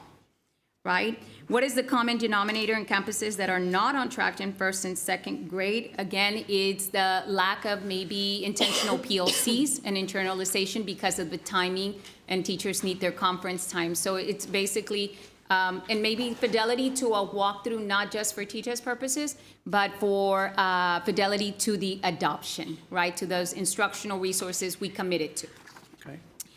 Another one is, how will Bluebonnet curriculum being presented tonight help us meet our math goals? Alignment. It's more conceptual. It's not strategic. It's not just teaching you strategies that will get you through this grade level, but it's more in-depth learning, right? What gaps in kinder exist between student groups? I will say when we have a solid tier 1 instruction, it addresses all students. So if you see a gap between special populations, is because you're seeing that they're already struggling with your tier 1 instruction, right? So we address that first. On CPM 3.1, which is emotional regulation for students, how can we continue to help? We have great strategies in place, great monthly meetings, great activities happening. I will say, because we see favorable results, to continue this work, as they have, right? Then, how are the number of fights? I know Dr. Rivera will address that in his superintendent's reports, but they have decreased drastically with, Dr. Rivera's expectations and the monitoring that happens every week, right? Incidents of bullying, right? How does it support this panorama surveys? Bullying, because the number of fights has gone down, and administrators are vigilant and are reporting back to Dr. Rivera on a weekly basis. Bullying has decreased by more than half of the percent from year to year, from last year to this year. And then on CPM 3.2, right, which is teacher climate morale, how does the data look from campus to campus? I will say that the panorama survey results have an indirect and direct, right, depending at the, for example, elementary levels or campuses with lower school culture have lower academic achievement results, right? And it wasn't the case for one campus, but for all the others it was, right? And again, it was just instructional support, and at the elementary level, I will say teachers put a lot of, we need more planning time, right? That's a lot of what you see in survey responses. There's expectations to be met, but no planning time, right? So, and then we had customer service training. Do we provide that, right, to continue with high school culture? We do. Mr. George Lopez and KWES work with school leadership offices every year at the beginning of the year and throughout the year to provide those customer service trainings to front office staff, administration, and anybody else who needs it in the departments, right? And any insights on why teacher percentage in the fall stays stagnant with school culture or school climate? It's, again, a lot of communication has to happen. As soon as you receive panorama survey results, you want to put them into action and always have a plan of action to improve, not just stay stagnant. So that is what we did today with the campuses. And that's basically a repetitive question, so that's it, Mr. Nieto. Thank you, Mrs. Solano. And I know sometimes 2 or 3 board members submit the same question. Yes. And so, you condense it and answer to one. Additional question, we'll start with Mrs. Ustaita. Yes, I'm one that did not turn them in. I'm sorry. I had a very busy week, but I did work on it. And I was looking more into the panorama survey more than, because I know that you guys are working with the teachers on the academics, But thank you, Dr. Sid, by the way, for giving me access to the panorama survey, because I think as board members, we really need to go in there and read those responses that the staff and the kids even are writing in there. I've heard a lot of people tell me, well, you guys don't even read what we write, or you guys we don't know who it is. There's no names attached to the comments, but I personally do read. There's thousands and thousands. Of course, it's not going to be every single one, but we do read a lot of those responses from the kids and the students. And one that it's based off of themes. All these responses, the computer will break it into concerns, employees. It breaks it up into themes, which is really awesome. And a theme that I caught from our staff was that. And I just wrote it down. It says, we keep doing survey after survey, but there's minimal change. That's what the staff feels like. So my question is, how can we address this issue to make our staff feel that we are listening and we are reading and we do care? What can we do to address this issue? So campuses who have very high favorable results will share the survey responses with the staff so that together they write the action plan to improve before the next semester's survey results.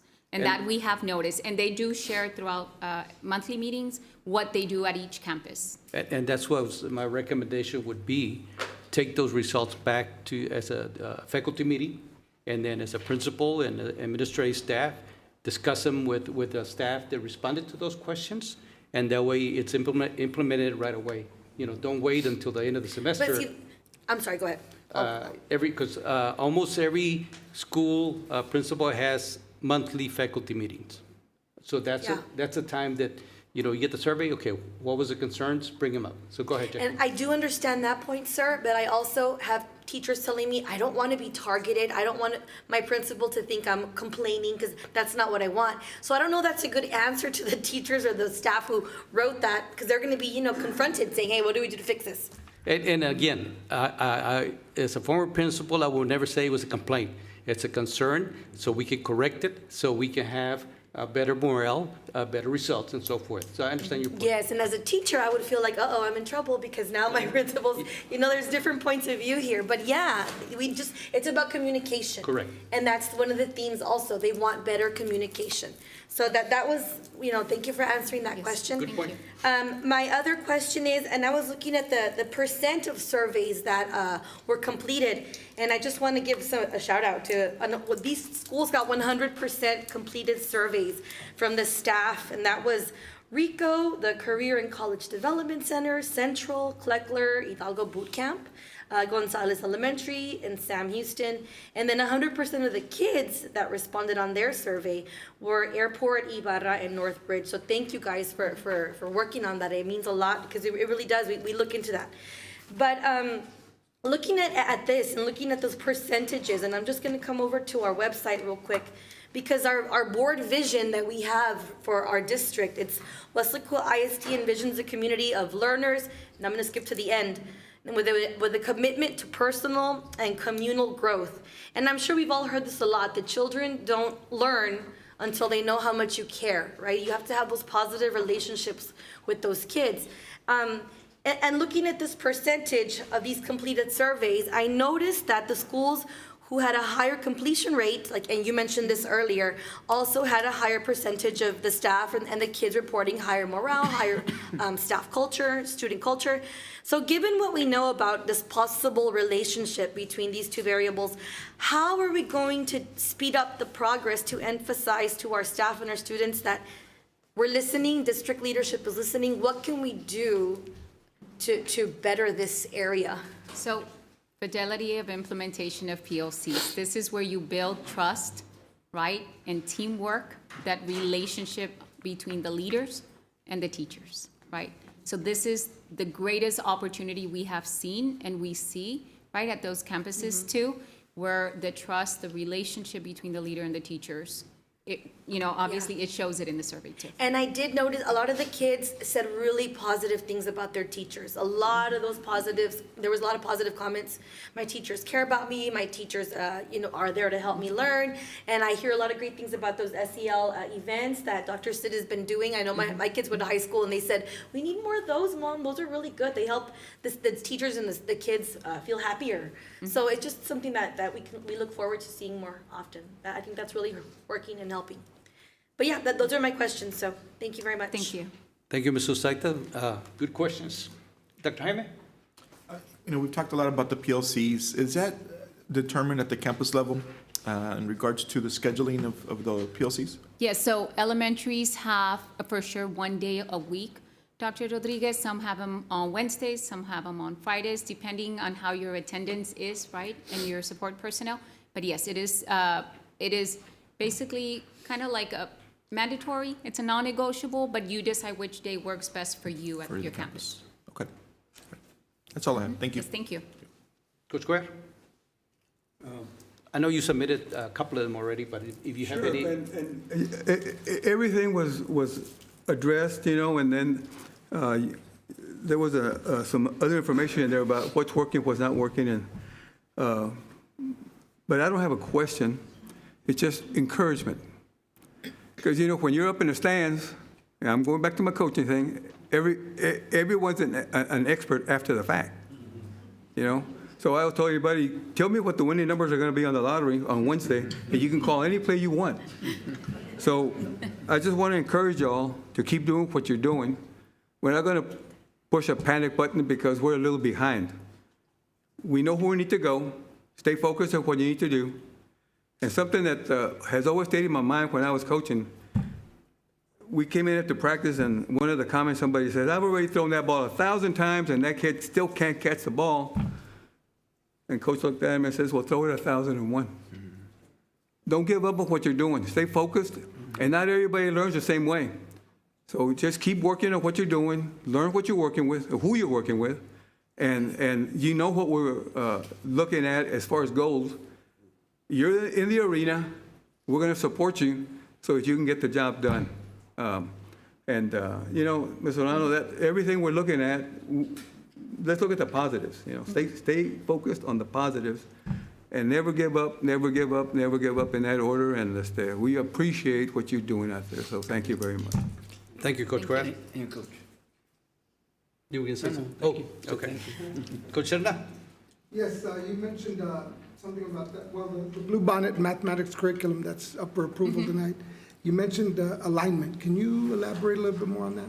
Yes, so we'll have an adoption that will be available for kinder through 8th grade students plus Algebra 1, right? I think first time that we've had an adoption go all the way through high school. So there will be no gaps, right, if fidelity to implementation is there. So we'll benefit from that. Alignment from kinder to first, Right, first to right. second? It just scaffolds and builds up. And who's going to be monitoring that, or who's going to be, So- you know? So along with our administration, Region 1 will be coming in to do additional walkthroughs. Again, we have to monitor the implementation And portion this is of. endorsed by Region 1, correct? Yes, and supported by. Okay, that was one.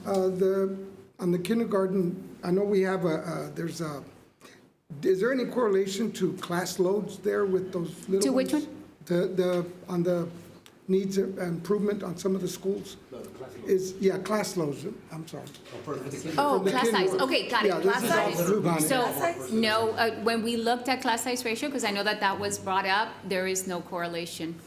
Okay, so we're good with class loads all the way across? Yes, and we do study class size every time a principal brings up a concern. Okay. Yes, thank you. Good questions. Mr. Los Santos? I didn't submit any questions because I knew that they did a great job, and plus I wanted to test you all. Thank you, sir. No, I'm just joking. No, I want to say that you all did an excellent job on the presentation, and just for people watching, because I know sometimes it can get confusing, the scores that you're seeing that they're trying to meet in LSG are higher. They're meets, right? So we set a very high meet standard. Correct. And you would ask yourself, well, why would you do that? Well, you need to push it, okay? I mean, every single person that walks through the door needs to give over 100%, because that's exactly what parents expect. For every single teacher walking through there to hit that 100, for campus administrators to know, okay, the bar's been set this high. Because we're not here for mediocrity, right? We're here, we want these kids to get the best education possible. So when you're looking at that, know that standard is set very high, because the numbers may confuse you. You start looking at it, hearing, 48, 50, et cetera, those type of things. But that's meets. So that's a level that most districts don't even try to hit. They're usually in approaches, okay? Second was like the PLCs. I don't want you to go in depth, but I know that some people probably maybe out there don't understand what PLCs are. And that's when teachers get together with teachers and their admin, and there's discussions about data, about instruction, about modifications, at times how to improve the community and the culture on the campus as well too. They can express. Is there anything else that I'm missing there? Because that's It's a learning space between teachers, amongst teachers and their administration. right, and it's a comfortable space where they can feel that Correct. they can share challenges, needs, resources. I see Correct. some heads nod. Okay, so that's really good just to highlight too that they have that, and for them to take advantage of that. Yes. So if there's something they need to discuss, that would be the time to do Yes, it. sir. So because everybody's just trying to hit that bar and pass it. Right. So great job on the presentation, you. and to everybody out there for what they do as well too. Thank you. Thank you. And I echo a lot of what they say, but effective teachers at every campus are going to be effective because they properly plan ahead of time. There's a lot of them that need the PLC, especially your first-year teachers, second-year teachers, third-year teachers. Your experienced teachers are always going to do well because they've done well before. And you as a principal know which teachers are very effective, which teachers are your marginal, which teachers need a lot of help. And that's where you as a principal and us over here at Central Office provide that resource for those teachers. I know some principals already do, as they do the walkthroughs. But very important and principals know this, when they do a walkthrough, it's very important that within 24 hours, you bring to the teacher what is it that teacher needs to improve on. You don't wait a week or 2 weeks, whatever, but a lot of the principals do that already, So again, great presentation, and we're moving forward and doing well. Any other comments? No, I'm just thinking as a first grade teacher right now, it's really tough at this point in the year. The kids they're feeling it. The teachers are feeling it, the admin is feeling it, everyone's feeling it. So thank you so much for everybody hanging in there. I mean, I know it's a lot of work. I know, I'm in there, I know. But no, you guys are doing awesome, so thank you. Thank you. And for your information, Principal, Ms. Solano gave us a quiz, first grade quiz. And, I was reading it through it, and I said, wait a minute, okay, how old is a first grader? And they have to respond to this little essay, right? That's what it Yes. was? Yes, sir. Different questions, and I had to kind of, okay, let me see what the answer is. And sometimes you think about it, us that were educated, and they're just starting school, and a lot of times that's difficult for them. But the ones that do well are the ones that have parental support at home. Yes. Yes. That's common practice. It's the ones that don't have the support and they need that additional support. Okay. That's why when Ms. Garcia said, I tell the parents, we are partners in this together. I mean, I think that means a lot. I told my parents, I took that line and I told my parents on Clash Dojo, we're in this together. And so many, likes, because it does. It's all about the positive relationship with the parents. Very true. So, yeah. And real quick, if I can piggyback. Go ahead. Take us still like 2-3 minutes, because I Okay. always tell people this story and they kind of freak out. I tell everybody I'm a very bad parent. And when I say that, and I say it sometimes at meetings and conferences, I'm a very bad parent. And I get their attention, right? Because they're saying, okay, what is this person saying? The reason I tell them that is because when my children were very small, right? My wife, she's the one actually that drove this, so she gets all the credit. But when they were in the tub, we were doing Sesame Street, doing phonics, things like that on the wall. Little foams, you wet them, you put them on the wall. Reading to them too at night, etc. She was working with them with mathematics and things like that on the weekends. And I helped her when she told me, right? She'd give me the orders and say, hey, you do this part, you do this part. But that really worked because now, and like I said, I have more time to focus on, like I said, business, things like that and whatnot. But the kids are very good in school. They're very confident. They're always consistently getting good grades. They're always mastering the STAR. They're doing that now, built on what they got at home, then taking over into the WISD education and building off of that. I realistically don't have to, we see the report cards, and they're getting good grades, they're doing very well. We already got one that's already in high school, and that's continued on. And so if you do that input and put that at the very, very beginning, and instill that love for education, for reading, for math, and things like that, you're gonna see the benefits, because you won't be going to, teacher parent conferences and issues and behavior and things like that. It really does work, and I know others that have done it too. So if you do it very early, that pre-K timeframe, and get that instilled, you'll see the results. And we have 3 different kids, they're all 5 years apart, and it's been consistent through each 3. So just wanted to put that out there, tapping into what Ms. Ustaiten was saying. Thank you. Go Go sir, ahead, Mr. sorry, because I'm thinking, you said that test, and thank you for giving us the copies of that, and it was a map. And something so simple as phonemic awareness in pre-K, I mean, that's the number, it's just listening to the sounds. And a lot of parents don't understand that, right? We don't know that as non-educators, that just playing with sounds, like if I say cat, what do you hear? At. And little things like that, or having books in your house. And a lot of parents, they can't buy books, or they can't. So maybe us as a school district, I don't know, just somehow educate the parents of those little ones, put videos out there. I'm thinking, I don't know, somehow educate, like little things like playing with sounds, little things like playing rhyming games with your kid at home. If we as a district, I don't know if we have old books that we could donate to children to have at home. I think that would really make a big difference in our early literacy. That would be good to see. I know I put pressure last time on technology. Where they at? Okay. I brought it up a while back, and I was like, because I saw one district what they were doing for their pre-K 3-4 program. They were buying the student iPads, and then they were uploading those iPads with apps for phonics. And they restricted the access that the kids had. So when they took them home, they wouldn't have to, they were not going to get on the internet or YouTube. But they would load them up with apps, and then that district saw a lot of results in reading. And it was a small investment, plus they increased their enrollment. So if you're looking at a $200 investment, or maybe a little bit higher for each student iPad, versus the enrollment, now looking at finances, looking at the enrollment benefit of it too, it just pays for itself. And you start building a strong foundation. So maybe something more, I'm sorry, Robledo, I'm seeing the CFO look at me right now like, what are you talking about? But it's something to think about, because it's worked in others, so that's something to help with foundational and parents. We're going to have to add to the budget now. Yeah. See? No, that's good. That's good. Any other comments? Final comments? All right. Let's continue now.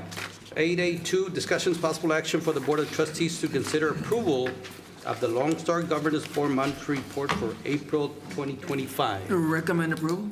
Move to approve? Second. I have a motion by Dr. Jaime, second by Mrs. Ustaita, to approve the Lone Star Governance Board Monitoring Report. All in favor, please say aye. Aye. All against? Motion carries. 8B, Superintendent Report. Dr. Rivera. Okay, I have 14 slides. Page 1 is the usual. These are the core values. And my report always is set to improve student outcomes through Lone Star Governance. We do the business and finance, the academics, student support, and then public and community relations. So again, everything on the report goes back to improving student outcomes. Let me start on page 2. We're testing already. We started last week on STAR and EOC. In elementary, you can see that we're testing math, reading, language, arts, and science. The middle schools, math, algebra 1, reading, language, arts, English 1, science, and social studies. At the high school level, algebra 1, English 1 and 2, biology, and U.S. history. So again, we're testing up to May the 2nd. On page 3, I just want to show on a curriculum the accountability that we had last year, so you can see what the scores were. And the goal this year is to improve. I'll start with A and Rico. Their score was 82, and it was a B. Airport, 79, a C, so close to being a B. Kleckler Health, 85, a B. Dr. Amargo, 74, a C. Memorial, 90, an A. Northbridge, 82, a B. Mario Ibarra, 76, a C. Raul Gonzalez, 89, B. Rudy Silva, a 60, a D. Sam Houston, 89, a B. Again, so close to being an A. Middle schools, Armando Cuellar, 73, a D. Actually, they had a C, but to the left, you can see that on the domains, there were 3 domains where they earned a D. So because of the state, that says you cannot get your C. So even though the 73 is a C, we were with a D. B. Garza, 84, a B. Central, 91, an A. Mary Hogue, a 79, almost the B, a C. South Palm Gardens, 94, an A. East, 81, a B. Weslaco High, 88, a B. And the district, 83, and a B. So again, these were the scores from last year. The goal is to become better this school year. Page number 4, I'm talking about the teacher incentive allotment, the TIA. In 24-25, this school year, we had 466 teachers eligible, and of those, almost 200 earned the designation, and this is for 5 years. And you can see the areas, the assignments, the K3 reading, K3 math, algebra 2, geometry, science and biology, 4 through 8, ELAR, math, algebra 1, and English 1 and 2. So for this coming new year, for 26, we're going to propose an expansion. So now we've gone from 466 to 785. And the proposed for expansion, you can see it's special ed and the fine arts, the physical ed, and then the other. And on tonight's, on 8, the TIA expansion modification is on tonight's consent agenda. On page 5, this is for tonight. It's on the consent to approve the calendar. You can see that calendar 2 was the one that had the most votes. Staff 604, parents 835, grand total 1439. So again, this is on the consent for the board to approve this one tonight. On page 6, we're having a big assessment study by TA, and we're working with the campus administration to do this site visit. We do have a new, and is he here already, Mr. Nanny? We do have a new K9 dog. His name is Sugar. It's a German short-haired pointer male, and Sugar replaced Ornax, which is the one to the right. He retired. And let me say that also very impressive on safety and security. We have purchased almost 450 high-resolution cameras, to upgrade servers and storage to enhance the safety and the monitoring. And then my last slide, can you bring it over here so the board can you bring sugar? Sugar. So the board can see sugar. Thank you. Thank you, sugar. Don't bite me. You don't buy it. How old is he? 1 year, 10 months. Okay. Coach?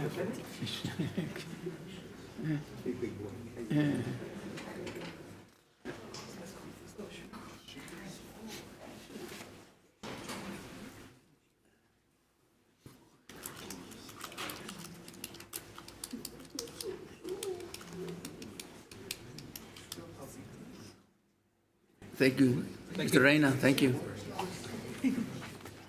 And then the last bullet, very impressive. Very impressive on safety and security. We stopped the fights by 40% when comparing last year from September to April the 10th. 40% less fights. So it's very impressive to all the schools that are working very hard with their staff to reduce the fights. On page 7, some updates on our projects. This is the non-bond HVAC projects.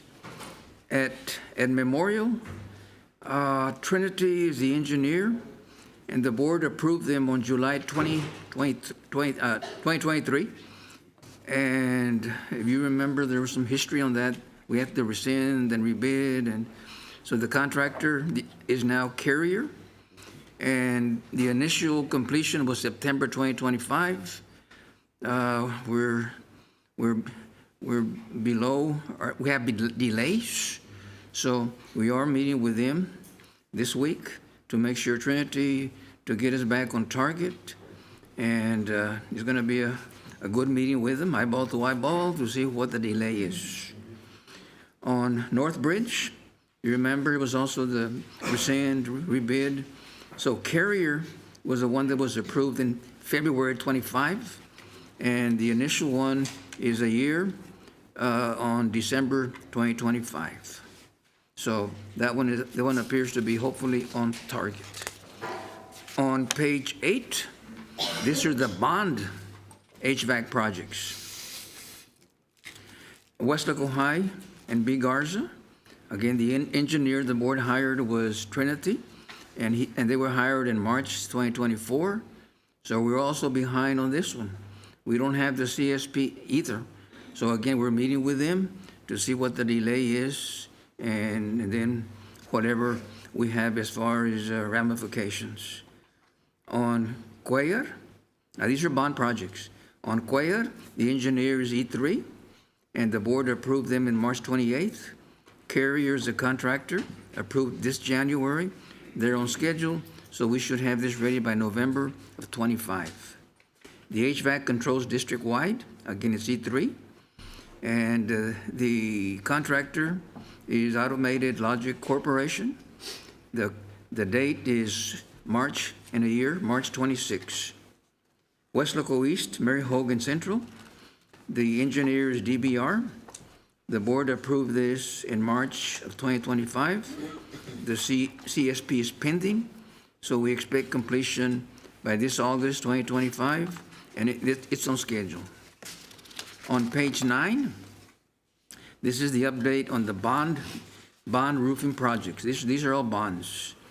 Mary Hogue, Margot, and Central. The architect is Amcro. And the contract right now is under legal review, and it was approved this January 2025. The CSP is pending, but we expect completion a year from now on April of 26. The Roosevelt Library, this was a non-bond. Rabba Kishner is the architect, and right now we're under the design. The architect, it was approved in February 2025. CSP pending. September 25, this coming September. Kleckler, Held, and Rico. Amtech is the architect. The board approved them in May 2024. The roofing contractor is Argio, and it was approved on March 31st, and the completion should be this coming September of 2025. The last one is B. Garza and Sepulveda Gym, building envelope. Robert Kishner is the architect. There's some issues that we're having with Trinity. Robert Kishner is waiting on Trinity to complete the design before moving forward. And again, we're meeting with the engineer Trinity again to see what the delay is.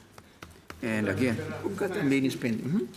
In this situation, do we have like a termination clauses? At any point, do we have the structure, like when we do contracts with these architects or engineers, do we have timelines saying?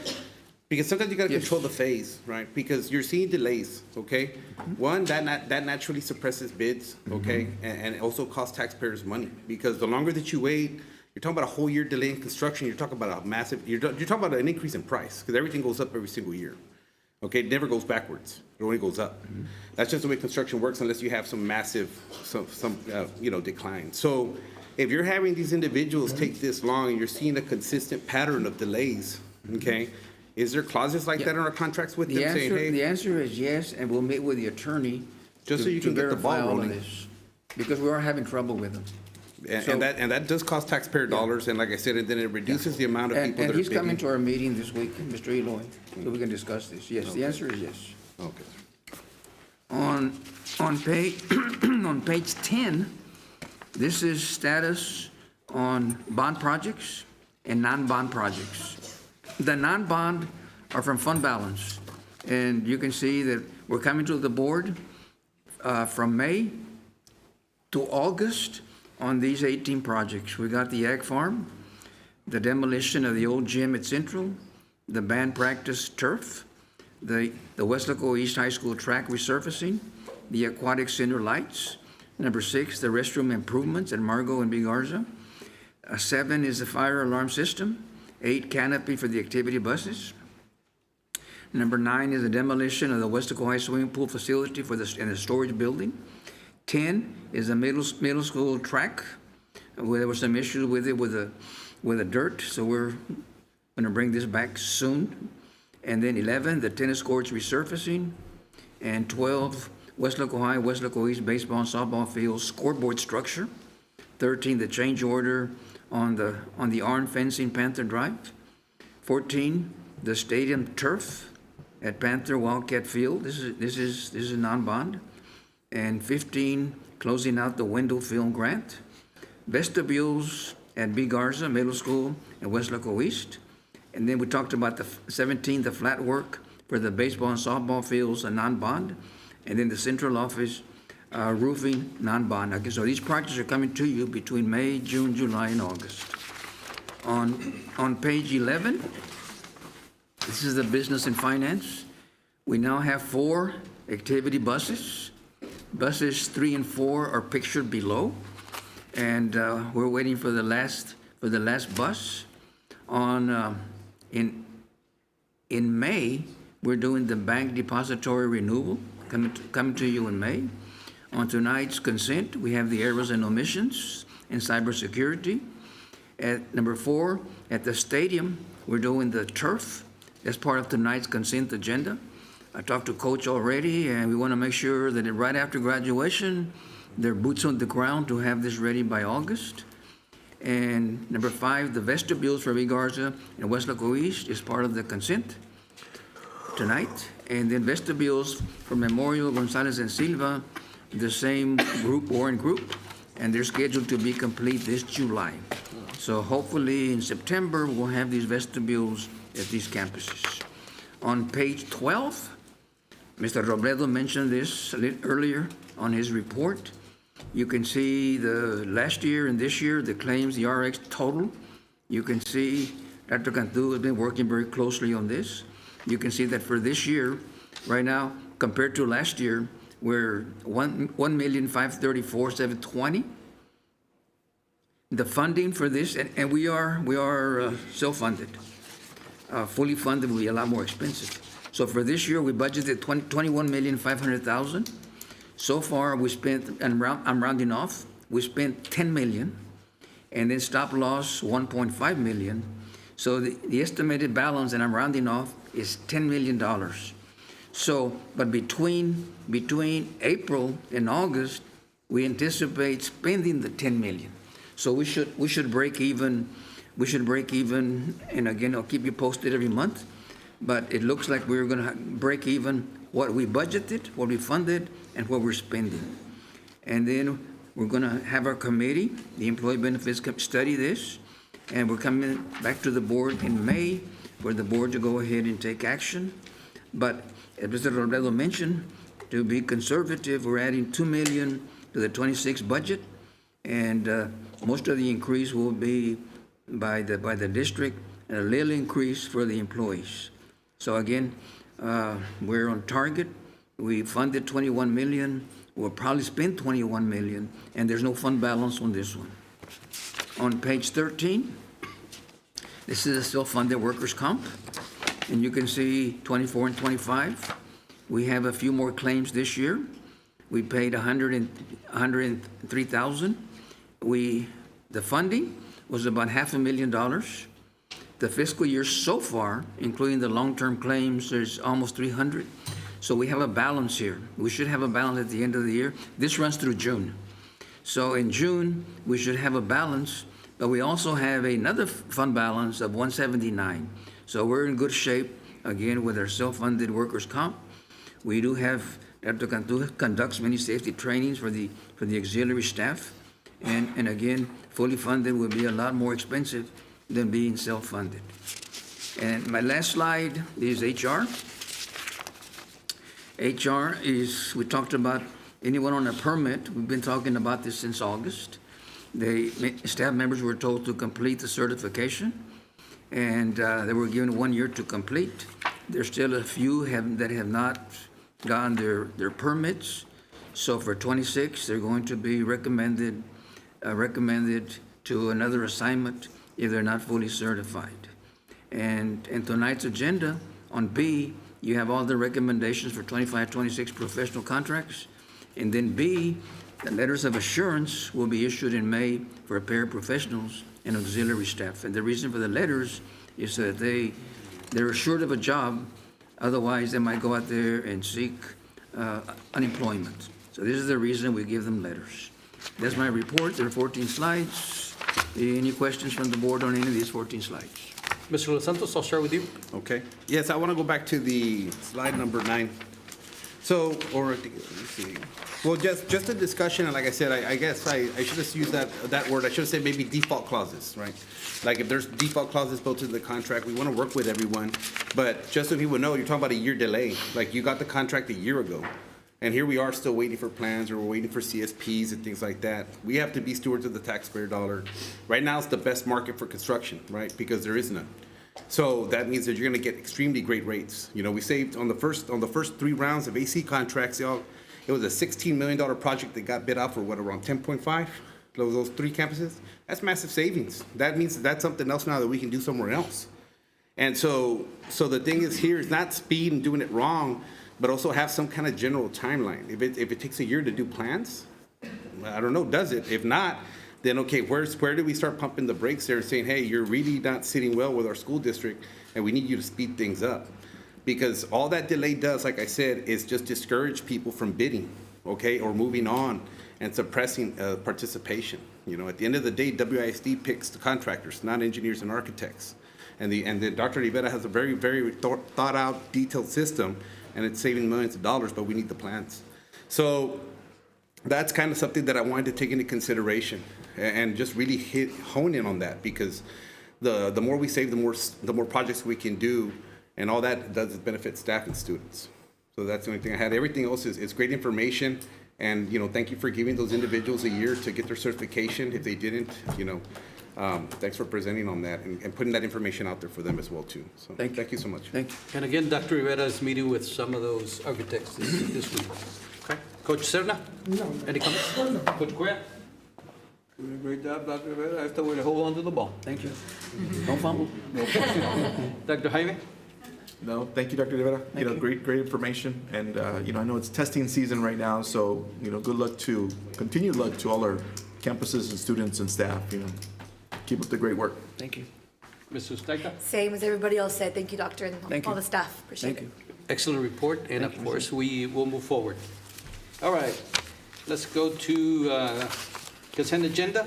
I'll give you a moment or a minute to see if you want to pull any particular item. Hopefully, you had the opportunity to read them this weekend.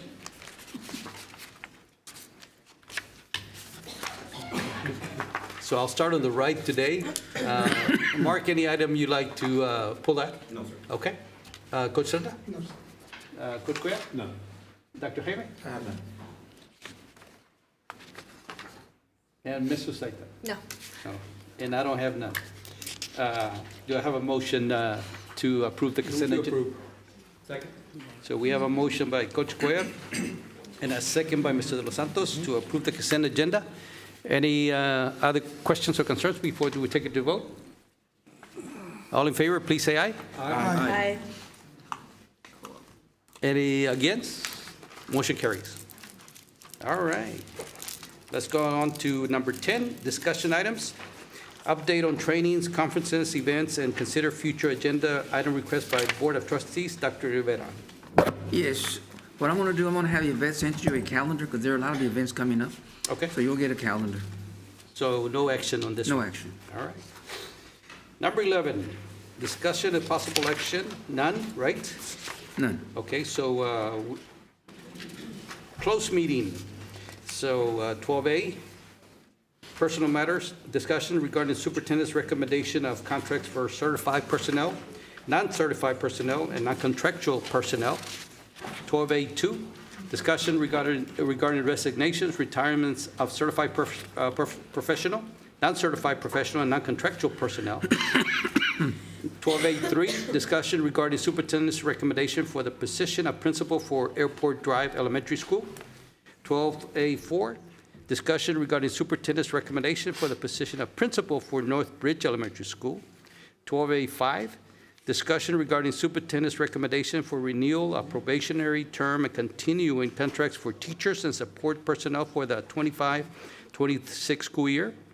12A6, discussion regarding superintendent's recommendation for renewal of contracts for district administrators, principals, and assistant principals for the 25-26 school year. 12A7, discussion on superintendent's evaluation. 12B, consultation with attorney regarding pending or contemplated litigation. 12B2, settlement offer. 12B3, matter in which the duty of the attorney of the Weslaco Independent School District under the Texas Disciplinary Rules of Professional Conduct of the State Bar of Texas clearly conflicts with Chapter 551 of the Texas Government Code, Texas Government Code 551071. 12B4, pursuant to the Section 551071 of the Texas Government Code, consultation with legal counsel concerning legal and procedural issues involving the proposed non-renewal of the Chapter 21 contract of Administrator Mary Moreno and discussion regarding selection of counsel to advise at any non-renewal hearing. And 12B5, pursuant to the Section 551 of 074 of the Texas Government Code, consider and discuss superintendent's recommendation to propose the non-renewal of Chapter 21 Term Contract Administrator Maria Moreno at the end of the 24-25 school year. It is 7:56, and we will go into executive session.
All right, it is 9:33, and we reconvene in open meeting. 13A, possible action if necessary on items discussed in closed meeting. 13B, discussion of possible action regarding superintendent's recommendation of contracts for certified professional, non-certified professional, and non-contractual personnel. Dr. Rivera. Recommend approval? I'd like to make a motion to approve contracts, but as discussed in executive session, that one contract discussed will have a mandatory ending date of December 1st, 2025, with a one-time salary adjustment based on reduced duties. That's my motion. Okay, I'm sorry, but that'll be 13F. You told me 13B? 13F. Is it 13? So story one. He said 13B? 13B. Yeah. Yeah, because the other one is teachers and support Yeah, personnel. 13F is the one, your motion. Okay. Motion. let's Oh, see. it's for 13F? Yes. For 13B is just Yes, regular. hires Yeah. that are being taken to the trustees Yes. My fault. for consideration. Yes. So what do I do? Which Contracts one will is be it? further through the 13B. agenda. Yes. This one is which one then? 13F. 13B, go yeah. ahead. Okay. 13B, recommend approval of all these contracts. Make a motion to approve? Second? We have a motion by Mr. Los Santos, second by Coach Cuellar, to this, recommendation of contracts for certified personnel, non-certified professional, and non-contractual personnel. All in favor, please say aye. Aye. All against? Motion carries. 13C, Recommend approval. This is the new hires, clerical. Motion approved? non-certified. I have a motion by Mr. Los Santos. Do I have a Okay, second? second? Second by Coach Cuellar, to approve all certified professional, non-certified professional, and non-contractual personnel. All in favor, please say aye. Aye. All against? Motion carries. 13D, discussions and action regarding superintendent's recommendation for the position of principal for Airport Drive Elementary School. I'm recommending Gilbert Rebolloso. Move to approve? Second. We have a motion by Coach Cuellar, second by Mr. Los Santos, for the approval for Mr. Arroyoso for principal at Airport Elementary. Any discussion? All in favor, please say aye. Aye. All against? Motion carries. And he's here. Congratulations. Congratulations, Mr. Arroyoso. You'll do a good job. All right, continue on to 13E. Discussion and possible action regarding superintendent's recommendation for the position of principal in Northbridge Elementary. Recommending School. Carmen Briones. Motion approved? Second? We have a motion by Mr. Los Santos, second by Coach Cuellar, for the approval for the Northbridge Elementary School. Any discussion? All in favor, please say aye. Aye. Let me introduce her. All right. Ms. Briones.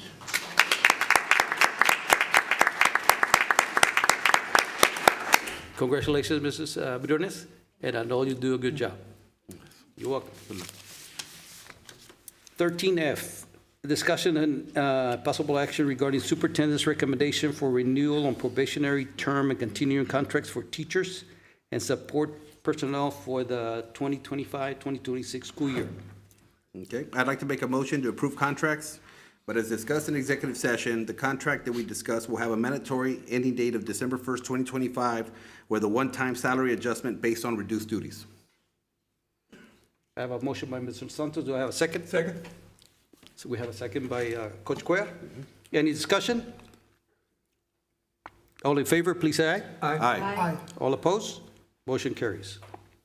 13G, discussion and action regarding superintendent's recommendation for renewal of contracts for district administrators, principals, and assistant principals for the 25-26 school year. Recommend approval. Motion approved? Second. We have a motion by Mr. Los Santos, second by Mrs. Sustaita. Any discussion? All in favor, please say aye.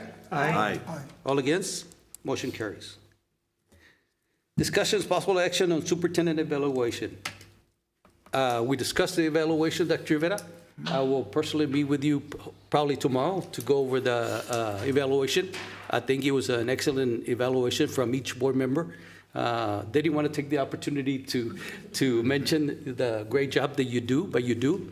And if there's any particular items that need a little bit of improvement, I'll let you know, because there's not many. There's only a few. Overall, everybody knows where the district is and the direction you've taken it. And you and your staff have done an excellent job, and you continue to do an excellent job.